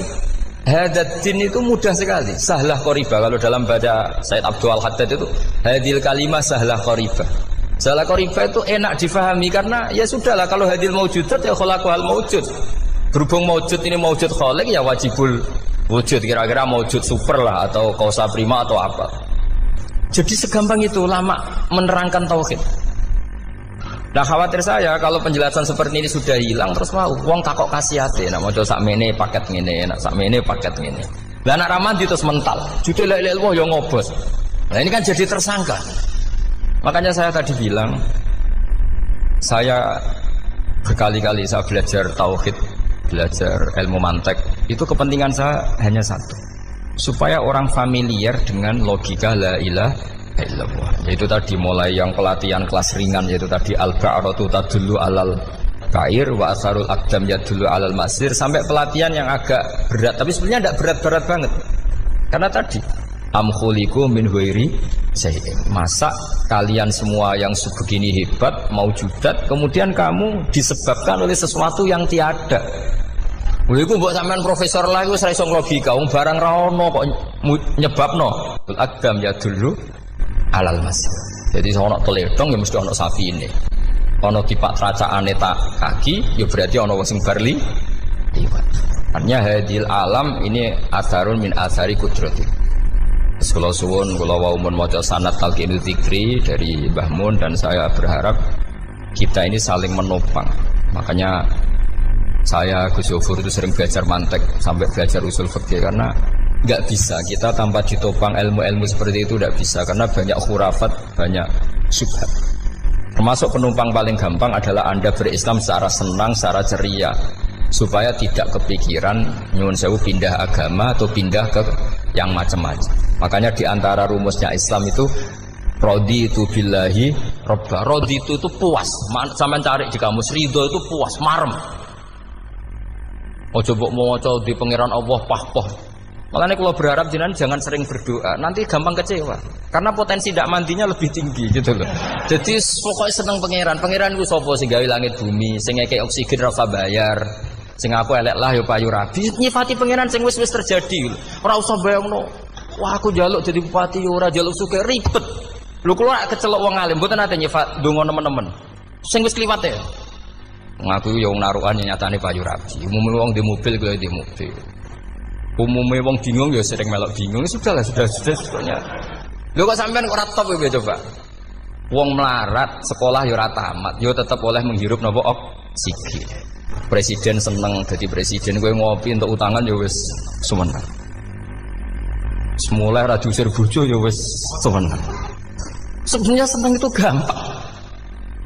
Mbok yo nyifati pangeran sing wis gampang-gampang lah kayak di Quran itu nyifati Allah itu alhamdulillah alladzi atamani wa saqani. Aku melarat lah nyatane kelar mangan. Ya sudah yang gampang-gampang. Lah sampean ndak kakean donga ben sugih. Kula bolak-balik cerita, kula nanti dolani wong elek. Rayu elek sowan kula. Kula kenangan terbaik saya dadi kiai gini. Gus kula dongakno dadi sugih. Tenane, Mbak? Nggih, tak critakno. Nak bojomu iku sugih. Sing pertama ditata apa? Omah Gus ya, omah ditata. Suwe-suwe mobil ditata Alphard. Terakhir sing dievaluasi ku sampeyan. Omah wis apik, mobil wis apik, sing elek apa? Bojo, mesti sampean kena evaluasi. Iku wis mesti ya. Akhirnya strasido. Jadi kalau nu nate bully tiang terbaik lah, kenangan saya terbaik jadi kiai ini gini bu. Akhirnya, iya Gus, kan gak mungkin. Omah suwapi, mobilnya suwapi. Coba yang kamu evaluasi apa tuh? Artinya sudah lah, tidak usah kepengen itu dikurangi lah. Hubungan kita dengan Allah itu mensifati, itu insya Allah pasti lebih indah. Ya misalnya kita Islam ya alhamdulillahilladzi hadana li hadza ma kunna linahtadiya laula. Sudah, tapi sekali sampean mikir, sare wangi Islam yo mesti mlebu swarga. Oh, mesti kena was-wase setan tak jamin. Sare wangi salat yo mesti swarga. Tapi nak sampean alhamdulillahilladzi ja'alana minas sajidin wasyakirin aman. Maka alhamdulillah itu kalimat paling keren. Makanya da'wahum fiha subhanakallahumma wa tahiyyatuhum fiha salam wa akhiru da'wahum alhamdulillahirabbil alamin. Jadi semuanya mau tenang. Surip ora usah kakek njaluk karena potensi ndak mandi itu tinggi. Sama ndak kutub, ndak ahdal, ndak abdal, ndak apa saja. Wis donga wis umume wong-wong lah. Dunya hasanah fil akhirati hasanah wa qina adzabannar. Hasanah bu pi artine pokoke hasanah. Pokoke hasanah fil akhirati yo hasanah. Senara iso hasanah ya rabi jauh jenenge hasanah pokoke sementing. Karena kula niku pengalaman dadi kiai, suangger wong kok kakean donga mesti kakean ngeluh. Ya karena potensinya tidak mandi. Jajal sama ndonga apa jajal. Selama ini kan njuk mapan yo ora tau mapan. Njuk sugih yo prakus wis diparingi secara pangeran wis maringi jebule sampean ingin lebih. Makanya saya mohon sekali jadi hubungan dengan Allah itu nomor satu itu syukur. Syukur itu di atas takwa. Di Quran itu ada fattaqullaha la'allakum tashkurun. Jadi takwa itu supaya ke derajat syukur. Karena tadilah cobalah dilatih. Saya pernah ngecek orang yang sekarang dugem menikmati maksiat dengan orang yang takwa mensyukuri tidak maksiat. Itu nikmatnya itu masih tinggi nikmatnya orang yang syukur karena berhasil meninggalkan maksiat. Makanya kamu yang syukur, bengi-bengi seradi duit ning kamar wudu, bariku ngelamun cucu esuk. Yes, alhamdulillah gak maksiat. Ora usah bayangno terus tahajud, qiyamul lail iku para habaib, para ulama wis ramakome lah seperti itu. Terus ramakome. Tangi turu seradan tempire wis alhamdulillah. Sing gampang-gampang ya. Dan itu memang ajarannya Nabi. Jadi Nabi itu kalau bikin ajaran itu orang sing asbaha aminan fi sirbi sesuai mu'afan fi badani indahu kutu yaumi faka'an nama khizat lahu dunya bi khadzafiriya. Jadi tapi bayangkan itu man asbaha aminan fi sirbi ngontrak ya ora diusir sing di omah, kumpul mertua ya ora diusir mertua, kumpul bojo ora diusir bojo, aminan fi sirbi mu'afan fi jasadi urip nak guyu do banter wis bengak-bengok indahu kutu yaumi dina iku iso mangan iki wis faka'an nama khizat lahu dunya bi khadzafiriya. Anggap ae itu di sak donya. Lha wong paling sugih nggih kolam renang paling 100 meter persegi. Kowe ndelok laut renang sak kapoke. Pokoke urip sing gampang itu wis. Kok senengane repot oh. Senengane repot. Pokoknya kalau kepengen itu jenengan syukur lah. Pokoknya lho nggih malah niki pokoknya niki kampanye syukur lah. Pokoknya karena tadi coba yang biasa donga-donga itu dikurangi lah. Syukurnya dulu yang lho sampean tak arani doa yang mandi itu dimulai apa? Asana Allah. Tinggi mana doa dengan syukur? Syukur Nabi itu kalau berdoa itu nyifati Allah panjang sekali. Alhamdulillah hamdan katsiran terus wa hamdan wa fi ni'amahu wa yukafi'u mazida ya rabbana lakal hamdu kama yanbaghi lil jalali wa azim sultanik la nuhsi sana'an 'alaika anta kama athnayta 'ala nafsik antal muqaddim wa antal muakhir wus panjang. Sampean kan gak muqaddimah suwiti. Dongane sing wis gak dia 13. Kalau kan sering maos ikhya itu, kalau muji pangeran itu sampai lupa Imam Ghazali, saking panjangnya. Sama delok donga-dongane Nabi itu. Kalau muji Allah itu panjang sekali. Dongane sithik. Nak jenengan muqaddimah alhamdulillah rabbil alamin sampai angob. Pas donga ya Allah ya Rabbana temenanan. Sudah gak dia tiga. Jadi saya mohon sekali, agama ini harus bifarohin wa syukurin. Kalau donga yang paling kalau kenang sama Mbah Mun gini, usfarihi namuna amin. Semuanya kita itu, pokoknya senang. Makanya kalau suwun lah, pokoknya beragama terus senang. Rodi itu bila rodi itu kalau anak maknanya marem di pangeran Allah itu marem. Kata Sayyidina Ali loh, kafani izzan antakuna li robban, wa kafani fakhran an akuna laka abdan. Pun Gusti entek bangga kula dadi manusa, mergo pangerane jenengan. Cara di pangeran Firaun kan yo ribet wae. Terus mati, tenggelam dadi ton. Terus wa kafani fakhran an akuna laka abdan. Kula nu seneng banget mergo dadi kawulane jenengan. Misale dadi kawulane presiden ya iso coplok. Kawulane menteri kadang ketangkep KPK. Kawulane wong sugih kadang bangkrut. Ribet kan? Makanya beliau ngendikan kafani izzan antakuna li robban wa kafani fakhran an akuna laka napa abdan. Bismillahirrahmanirrahim wal maqalatu ar-rabi'ata asyarata. Utai makalah kang kaping 14 iku an Abdullah al-Antaqi sangka Abdullah al-Antaqi rahimahullah qala dawa sapa Abdullah. Dawe khamsun hunna min dawail qalbi. Khamsun utai barang 5 hunna iku utawi khamsun. Khamsun hunna min dawail qalbi. Khamsun utawi iki kono barang 5 hunna kang utai khamsun min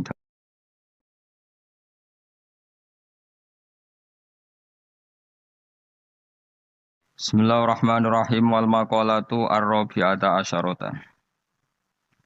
Utai makalah kang kaping 14 iku an Abdullah al-Antaqi sangka Abdullah al-Antaqi rahimahullah qala dawa sapa Abdullah. Dawe khamsun hunna min dawail qalbi. Khamsun utai barang 5 hunna iku utawi khamsun. Khamsun hunna min dawail qalbi. Khamsun utawi iki kono barang 5 hunna kang utai khamsun min dawail qalbi iku saking obate ati itu tambane ati. Inda qaswatihi nalikane atose kolom. Wa hadil khamsatu utawi ikilah barang 5 makhudatun den alap dijupuk mingkalami Sayyid Al-Jalil Ibrahim Al-Khawas saking dawuhe As-Sayyid Al-Jalil Ibrahim Al-Khawas. Kama kau dina perkara dakaro kang nyebut ing Mas An-Nawawi fit Tibyan ing dalam kitab Tibyan. Wa zatalan nambe sapa ba'dun sebagian ulama hadil khamsati ing atase ikhlas 5 nambe asya ing boro-boro perkara kathiratan ingkang akeh. Lakin ba'duha tetapi ini sebagiane khamsah utawa ziyadatu ba'dihim iku yadkhulu manjing apa ziyadatu ba'dihim manjing fiha ing dalam khamsah. Maksudnya sebagian ulama mengatakan tidak hanya 5, tapi yang tidak 5 itu semakna dengan 5 yang sudah disebut ulama ini. Siji termasuk berhati-hati mujalah satu sholihin, yaitu ngancani lungguh wong soleh-soleh kabeh, ayil khairi tegese ngancani lungguh wong soleh-soleh. Maknane khuduru majalisil wa'di tegese nekani majlis-majlis nasihat wa akhbari sholihin lan cerita-ceritane wong soleh-soleh. Terus lungguh be wong soleh maksudnya lungguh pas ngaji, gini ku khuduru majalisil wa'di nekani majlis-majlis ngaji. Wa yadkhululan manjing fi dzalika ing dalem mengkono-mengkono mujalasati sholihin apa asum tu meneng. Wal uzlatu lan uzlah memisahkan diri anil khaidin. Sangking wong sing slurup. Slurup manane tenanan fil batin ing dalam barang batin. Jadi ngancani wong soleh, menghindari ngancani wong sing ora jelas-jelas. Wa qiraatul Qur'an lan obat ati nomor loro maca Qur'an. Oleh maca bitadabburi klan diangen-angen fil makna ing dalam maknane. Wa ikhlaul batini lan ngosongno weteng. Ngosongno bitaatil qalili kelawan mu jupuk sing sithik minal halal disangking barang halal. Jadi senajan to halal mangane sak cukupe sak kadare fa inna aklal halal. Mongko sak temene mangan barang halal rasul kulli iku dadi pokok sangka sakabehane ibadah. Li annahu li anna aklal halal karena mangan barang halal yunawiru iku iso madangi apa aklul halal madangi alqalba ing ati. Naati wis padang fatan jali mongko dadi pertelo. Lo fatan jalia mongko dadi pertelo apa miratul basirati apa kacamata hati. Miratul basirati. Nah kiye kuwi maknane kaca bergolone ati, kaca ngilon yo. Nak pakananam halal maka hati kamu ibarat kaca yang terang, iso nopo ngutip utawa iso nerawangi gambar-gambar sing ning sekelilingem. Saya pernah dicium sama orang miskin yang akut miskin betul. Itu tak ajarin Anda ini lebih hebat ketimbang orang-orang kaya. Misalnya gini. Misalnya ada komunitas rektor atau kiai besar. Saya ini kata orang banyak termasuk kiai besar. Mungkin kalau pinjam uang itu karena mau beli mobil, aksesoris mobil, karena kita kiai tok atau rektor atau orang-orang tok. Kalau sesama orang miskin itu pinjem-pinjemannya itu urusan beras, itu urusan nyawa. Keren mana? Menyelamatkan nyawa sama aksesoris mobil. Nyawa. Jadi pahala kamu pasti lebih besar. Itu senengnya jadi orang miskin terus keterusan sampai sekarang. Oh itu, lo coba kalau menteri sama menteri, rektor sama rektor, kira-kira pinjamannya apa Pak Arso? Kan kalau mau beli mobil atau mau umroh VIP, pokoknya yang keren-keren. Kalau orang miskin pinjam karena apa? Makan kan, beras kan. Makanya kalau yang sedang miskin monggo lah, kalau ingin terus kan. Maksud saya Islam tuh seenak itu, Islam tuh segampang itu. Sudahlah yang sedang miskin ya keren. Karena sekali sosial itu urusannya apa? Nyawa. Tapi kalau miskin semua ya Indonesia bisa tutup kan.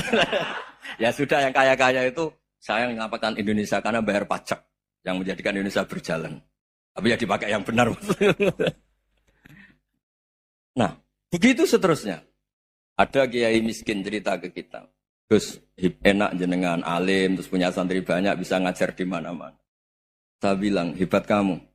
Dia hidup di daerah tertinggal. Itu yang diajarkan kan hanya tauhid. Kan nggak mungkin desa tertinggal baca fikih perbandingan madhab. Kan nggak mungkin. Kalau angka-angka apa Fajar Pak Sadali kan nggak mungkin. Fikih perbandingan apa? Madhab. Menyorot madhab dunia. Gaya angka-angka itu kan nggak mungkin. Tapi pertanyaannya, yang menyelamatkan masuk surga itu tauhid apa perbandingan madhab? Tauhid. Ini hanya mengajarkan fardu kifayah sunat-sunat. Ini Anda mengajarkan fardu ain. Surganya dulu kamu. Oh terus senangnya jadi kayak gitu. Karena yang diajarkan apa? Tauhid. Sementara kita yang gaya-gaya ini. Ajarkan perbandingan apa? Ada studi banding ke Al-Azhar kemana-mana. Ini enggak tauhid. Dari orang nyembah pohon jadi nyembah Allah Ta'ala.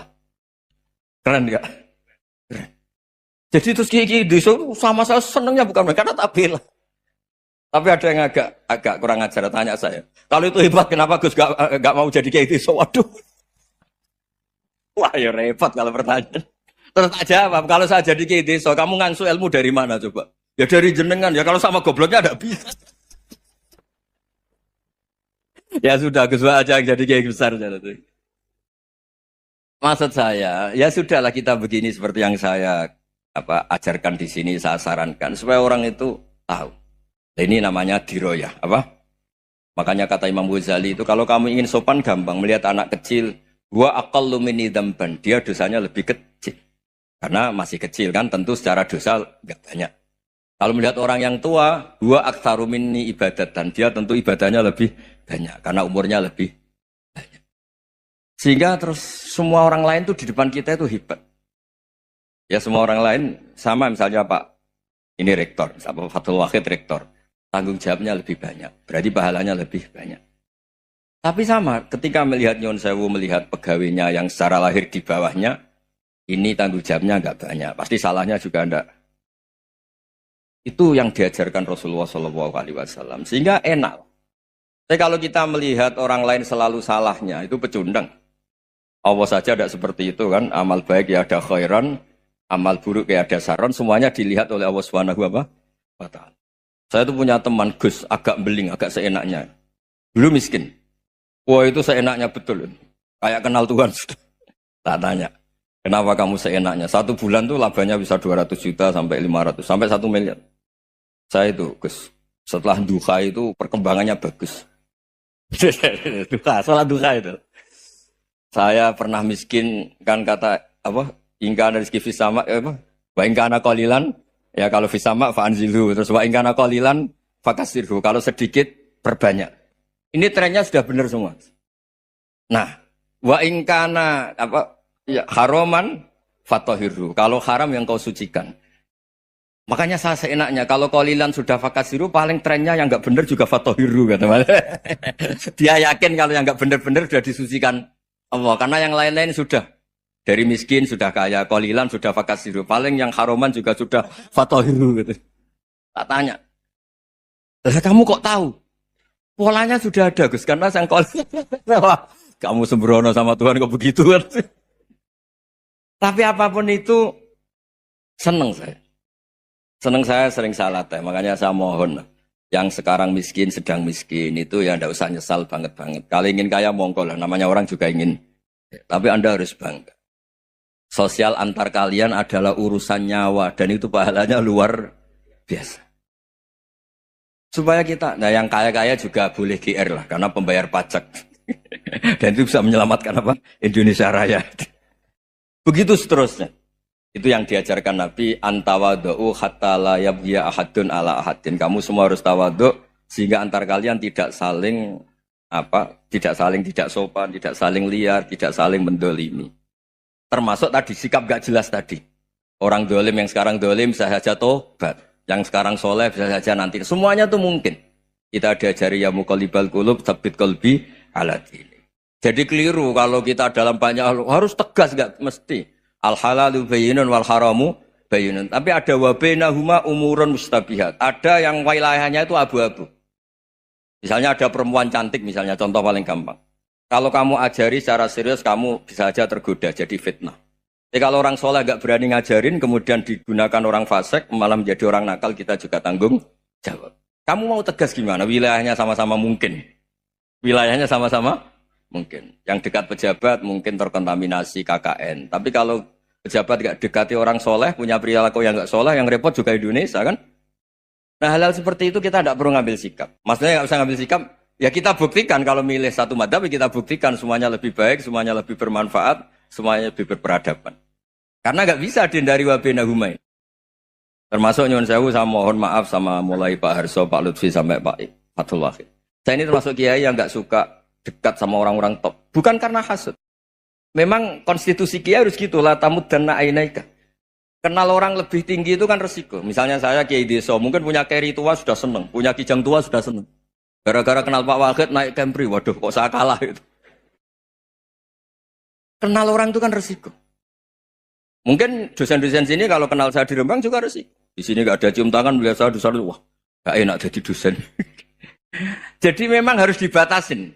Sekiranya mungkin orang terus karena latamud dan apa ainaika ilham kamu jangan sering melihat orang lain yang mungkin secara lahir dapat nikmat yang lebih tinggi timbang Anda. Kalau kamu nggak bisa ngelola hati Anda bisa hasut, Anda bisa dengki. Paling tidak Anda bisa ada syukur. Saya itu sering didolani pejabat. Juga sering melihat pejabat di TV. Naik mobil aja ada yang naikkan. Bahkan kalau wudhu itu anduk aja ada yang bawa. Itu kalau yang nggak kuat, weh naik jadi pejabat. Ya makanya terus konstitusi kiai itu mengatur, sudahlah mata kamu itu kamu batasin. Jangan melihat sesuatu yang potensi ya, potensi menjadikan Anda tidak apa syukur. Jadi saya mohon ini memang konstitusi saya sebagai kiai, jadi saya tapi di hati saya tetap akrab. Saya doakan semua untuk UI, untuk semua orang Indonesia kita doakan.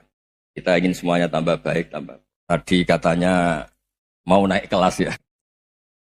Kalau naik kelas dari rumah saya niatkan mari mengkaji diroyah. Diroyah itu melogikakan riwayat. Jadi misalnya kita sering dengar Rasulullah Shallallahu Alaihi Wasallam sering ngendikan kalian masuk surga itu bukan hanya berdasar amal, tapi berdasar anugerah Allah Subhanahu wa Ta'ala. Oke, kita sepakat amal kita, perilaku kita, ibadah kita andaikan dikompensasi dengan nikmat yang Allah berikan tentu tidak seimbang. Untuk membayar itu saja sudah lunas. Jadi Anda semua tidak berhak masuk apa? Surga. Sehingga di beberapa riwayat dijelaskan ada orang yang 500 tahun ibadah, nggak pernah maksiat. Ditanya sama Allah, kamu masuk surga karena apa? Karena ibadah saya ya Allah. Ya sudah, surga kamu 500 tahun saja, karena ibadah kamu 500 tahun. Ini cerita umur-umur orang dulu. Ya Allah, katanya surga engkau ini selamanya. Ya kalau yang selamanya itu rahmatku, kalau amal kamu terbatas ya surganya sesuai amal kamu ya terbatas. Ya sudah ya Allah, berarti masuk saya surga saya ini karena fadl engkau, karena anugerah engkau. Itu namanya apa? Diroyah. Diroyah itu satu kajian analisis di mana kita percaya riwayat, tapi kemudian punya logika, punya diroyah. Ini penting supaya tauhid kita ini kuat. Jadi dulu ada orang yang sangat cerdas, namanya Jubair bin Mut'im. Dia saking cerdasnya, juga kaya, juga tokoh, dikirim sebagai delegasi pembebasan Asra Badrin, tawanan Badar. Kemudian pas datang ke Masjid Nabawi, Nabi delalah pas baca Wattur wa kitabim mastur. Sampai pada titik Nabi baca Am khuliqu min ghairi syai'in am humul khaliqun. Apakah penciptaan yang sedemikian canggih itu dimulai tanpa perwujudan, tanpa sesuatu yang real, yang maujud? Orang itu langsung bersimpuh, matur, ya Rasulullah saya Islam. Kada qalbi yadir, hampir hati saya, otak saya, pikiran saya itu terbang. Karena logika yang dibangun ateisme misalnya, kalau alam raya ini dimulai dari nihilisme, berarti logikanya apa? Al-adamu yakhluqu maujudan. Alam raya ini kan maujud. Maujud itu ada. Kalau yang lebih dulu itu ketiadaan, berarti ketiadaan menjadi sebab kewujudan.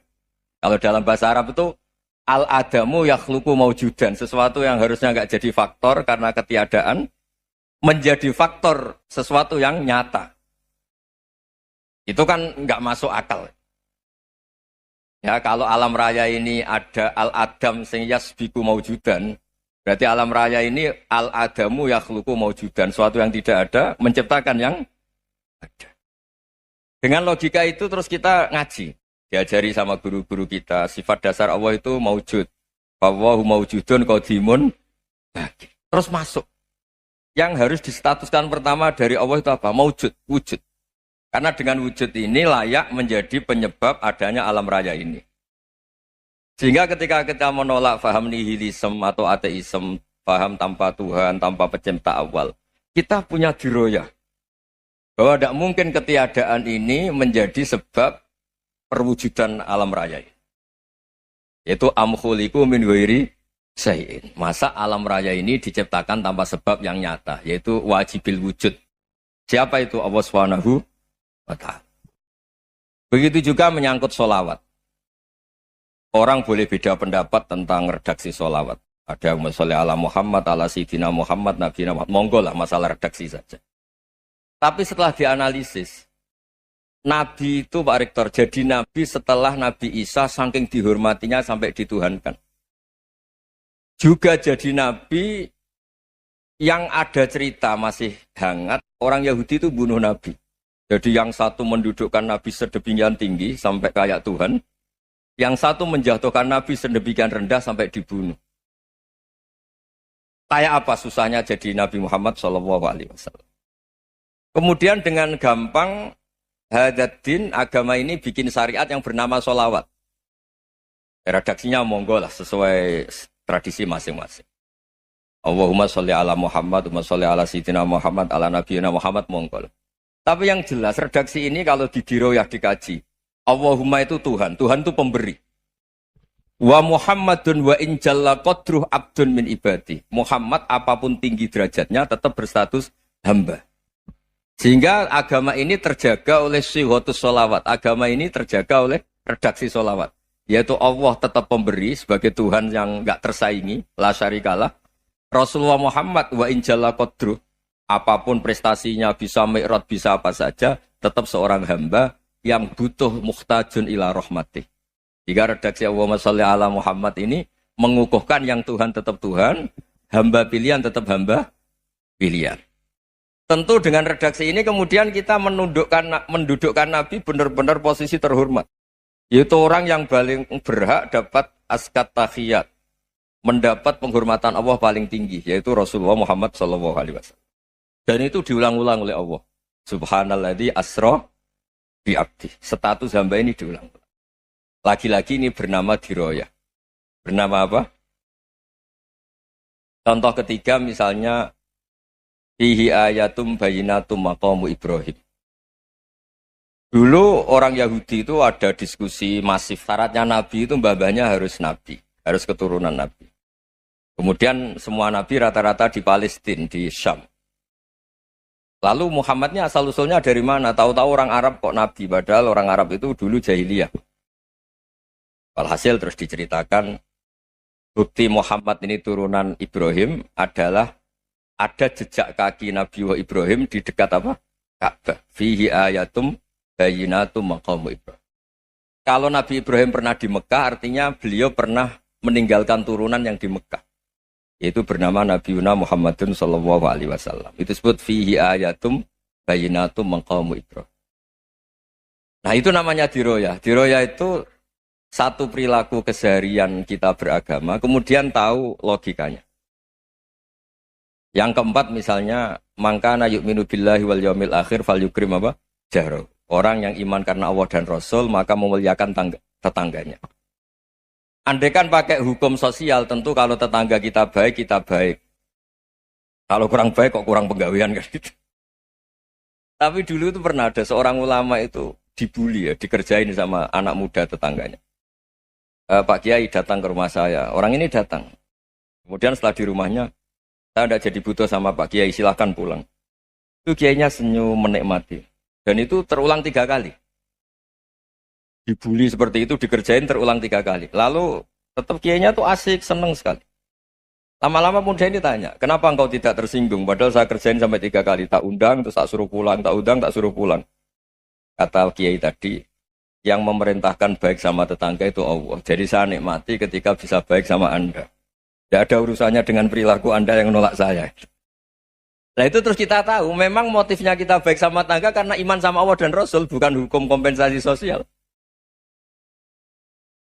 Jadi kalau mau diteruskan Pak Rektor, saya ngajar di sini ya karena perintah Allah itu orang alim harus ngajar, bukan karena perintah Rektor. Kalau diteruskan. Ya saya mohon juga gitu para dosen, para karyawan di sini kalau nggak khianat dengan UI itu karena takut sama Allah, jangan takut sama rektor. Kalau Anda baik juga karena Allah, jangan baik karena apa? Rektor. Bagaimanapun ya semua kita ini makhluk. Makhluk itu la yadurru wa la yanfa. Begitu juga melihat Indonesia. Melihat saya ini kan ikut di UI itu lama sekali, ikut sama Profesor Zeni dari Profesor Zeni nulis tafsir. Mungkin Pak Harsoyo tahu banyak, dulu Pak Lutfi ya tahu banyak. Tapi saya memang nggak pernah terbuka karena ya memang nggak ingin sebenarnya. Kondisi ini kondisi darurat. Sehingga saya tahu cara berpikir Profesor Zeni, ya tahu komitmen beliau pada UI. Dan pendiri UI memang ya banyak yang dari tokoh NU, Muhammadiyah, dari tokoh-tokoh ormas yang lain memang didirikan banyak orang. Hingga UI memang nggak milik ormas apa tertentu. Dari satu sisi memang baik, nggak dikuasai ormas tertentu. Tapi nanti kalau keterusan ya nggak berbentuk. Ya sudahlah dikelola saja. Sambil-sambil jelas, sambil-sambil kadang nggak jelas, yang penting ikhlas tadi. Karena kalau terlalu asobia itu jadi repot. Kita ini yang nekuni fikih itu tahu, kalau tidak kuno itu mazhabnya Hanafi. Kuno itu mazhabnya Syafi'i. Tahu-tahu seakan-akan Imam Syafi'i itu NU, Imam Abu Hanifah itu Muhammadiyah. Padahal ini orang-orang yang sebelum NU dan apa? Muhammadiyah. Jadi kalau kita yang nekuni ilmu itu biasa saja dengan perbedaan. Tapi kalau orang-orang yang nggak siap dengan perbedaan itu sampai Allah disifati Ta'ala itu tidak terima. Padahal Ta'ala itu maknanya Maha Luhur, yang Maha Agung. Jadi ada seorang kiai kebetulan pidato pertama Pak Rektor. Assalamualaikum warahmatullahi ta'ala wabarakatuh. Di mubalik kedua ini nggak terima karena itu dianggap bid'ah ada ta'ala. Hanya dia bilang assalamualaikum warahmatullahi wabarakatuh. Itu saking asobiahnya itu Allah ditambahi ta'ala itu tidak terima. Padahal ta'ala itu maknanya maha agung. Nah itu kan jadi repot kalau asobiah gitu. Kalau kita ngadepi perbedaan itu biasa saja. Karena kita mungkin bacanya banyak, lihat hal-hal seperti itu ya. Berkohnya nggak jelas itu menjadi orang tuh bijak. Ini sekarang nakal, jangan-jangan nanti jadi orang baik. Yang sekarang baik, jangan-jangan suatu saat jadi tidak baik. Semua orang introspeksi. Nggak ada jaminan kalau kita sekarang baik akan baik terus. Nggak ada jaminan kalau kita sekarang buruk akan buruk terus. Sehingga terus banyak kiai-kiai bijak itu memang lahirnya nggak tegas. Tapi nggak tegas itu yang menjadikan bijak. Karena sama-sama mungkin. Itu yang disebut laisa laka minal amri syai'un aw yatuba alihi mau yu'adzibum. Itu tidak wilayah kamu. Ketika Allah mengomentari orang munafik juga wa yu'adzibal munafiqina insya'a aw yatub. Bisa saja ada yang disiksa, bisa saja ada yang dikasih tobat. Karena pola yang kita analisis itu semuanya menurut kita. Bukan menurut kemaslahatan orang apa? Saya punya sekian contoh cerita. Orang yang sowan kiai baik-baik, mungkin bawa gula atau salam tempel, tidak tahu lah. Itu tidak mesti jadi wali. Tapi kali Joko yang kenal Sunan Bonang, itu kenalnya itu karena ingin begal. malah jadi wali. Tapi tidak usah dicoba. Umar itu nyari Nabi itu mau dibunuh. Tapi malah tobat jadi orang baik. Jadi ini penting ngaji ya, supaya tidak tegas itu, tidak jelas itu kadang baik. Nah termasuk saya juga termasuk dia yang milih tidak jelas. Saya sering gojol gini, Fajar Hadil ini murid-murid saya sering saya gojol. Kalau semua sistem pendidikan kayak kampus, kayak UII, kayak UIN semuanya, itu sistem yang bagus. Karena tertib jam kuliahnya jelas, mata kuliahnya jelas. Kalau di pesantren itu Pak Harso, itu nggak tertib. Tapi justru itu enak, ketemu di jalan orang berani tanya. Nah ini kalau mbak-mbak misalnya menstruasi, mau belajar haid nunggu semester berapa baru tahu. Itu bisa sekian tahun nggak sholat karena nunggu pelajarannya baru diterangkan. Mau haji juga gitu, nunggu mata pelajaran haji. Kalau nggak jamnya, nggak mau dosennya ngajarin. Ya, kalau kiai kan nggak ketemu di jalan, tanya dijawab. Jam berapa juga dijawab. Artinya Indonesia itu berkah, ada sistem kampus yang tertib. Ya semoga termasuk tertib gajinya. Tapi tertib gajinya itu juga sebenarnya rugi. Saya sering ada pegawai negeri Gus, tolong doain saja di PNS enak jadi. Gajinya tetap. Kata saya nggak mau kalau gaji saya tetap. Kok bisa Gus enak tiap bulan mesti dapat gaji. Kalau tetap nggak naik-naik kata saya. Kalau kiai gajinya nggak tetap, tapi di atas yang tetap kata saya. Artinya Indonesia itu berkah. Kalau semuanya pakai sistem pendidikan setertib ini, orang mau tanya haid ya nunggu pelajaran haid. Bab haji ya nunggu pelajaran haji. Tapi kalau ketemu kiai itu enggak. Ya semuanya saya pernah di pasar, Gus mau tanya apa? Anak saya keluar darah terus gini-gini. Padahal biasanya haid hanya 7 hari gini-gini. Ya sudah kembalikan ke biasanya rudat hilal adat. Itu enggak usah sowan ke rumah. Juga enggak registrasi dulu, enggak daftar dulu. Ya ini enggak nyindir cerita saja. Supaya ini bukti koalisi beneran. Jadi saya yang kiai enggak tertib jam, koalisi sama yang tertib jam. Jadi kalau semuanya sistem kampus, nanti pertanyaan itu enggak bisa on time, enggak bisa setiap saat. Makanya Indonesia itu berkah. Kiai-kiai yang alim yang di jalan-jalan banyak. Juga kiai yang di kampus dokter-dokter fikih banyak. Yang nekuni ilmu umum ya banyak. Macam-macam. Itu masalah itu kalau saling mengadili itu baru masalah. Misalnya kiai ngeluh, enggak enak jadi kiai, enggak punya gaji tetap. Yang dosen ngeluh, enggak dicium tangannya. Karena memang unik Indonesia itu. Kalau guru fikih kok dosen itu tetap nggak dicium tangannya. Karena pikirannya anak-anak itu wong sudah bayar disuruh nyium. Itu kayak di alam sadar tuh gitu. Kalau kiai itu kan anak-anak nggak bayar itu. Ya opanya cium tangan itu. Makanya kalau kiai tidak keramat bisa mati karena dicium tangannya doang itu bisa mati itu kiainya. Ya ini cerita. Supaya saling menghormati, saling. Nah dulu itu perbedaan itu urusan sudut pandang. Ya saya ulang lagi, perbedaan itu sudut. Allah yang Tuhan saja sering didebat sama nabi-nabinya. Karena urusan sudut pandang apa? Saya beri contoh ya. Suatu saat Khalilur Rahman Ibrahim itu saatnya meninggal sama Allah, Israel disuruh. Israel itu Ibrahim saatnya meninggal, ambil nyawanya. Setelah datang ke Ibrahim, ya Khalilur Rahman Ibrahim, saya disuruh nyabut nyawa Anda. Itu Israel dipaksa mikir sama Ibrahim. Hal ra'aita khalilan yumitu khalilah. Kamu tahu orang yang mencintai kemudian bunuh yang dicintai. Itu logika agak benar. Akhirnya Israel kan gak biasa debat. Kan gak dilatih debat. Gak pernah ikut lomba UI debat ilmiah. Dia taunya nyambut nyawa aja. Kembali ke Allah. Ya Allah, kata Ibrahim, hal ra'aita khalilan yumitu khalilah. Masa kekasih bunuh yang dicintai ya. Tapi kata Allah santai.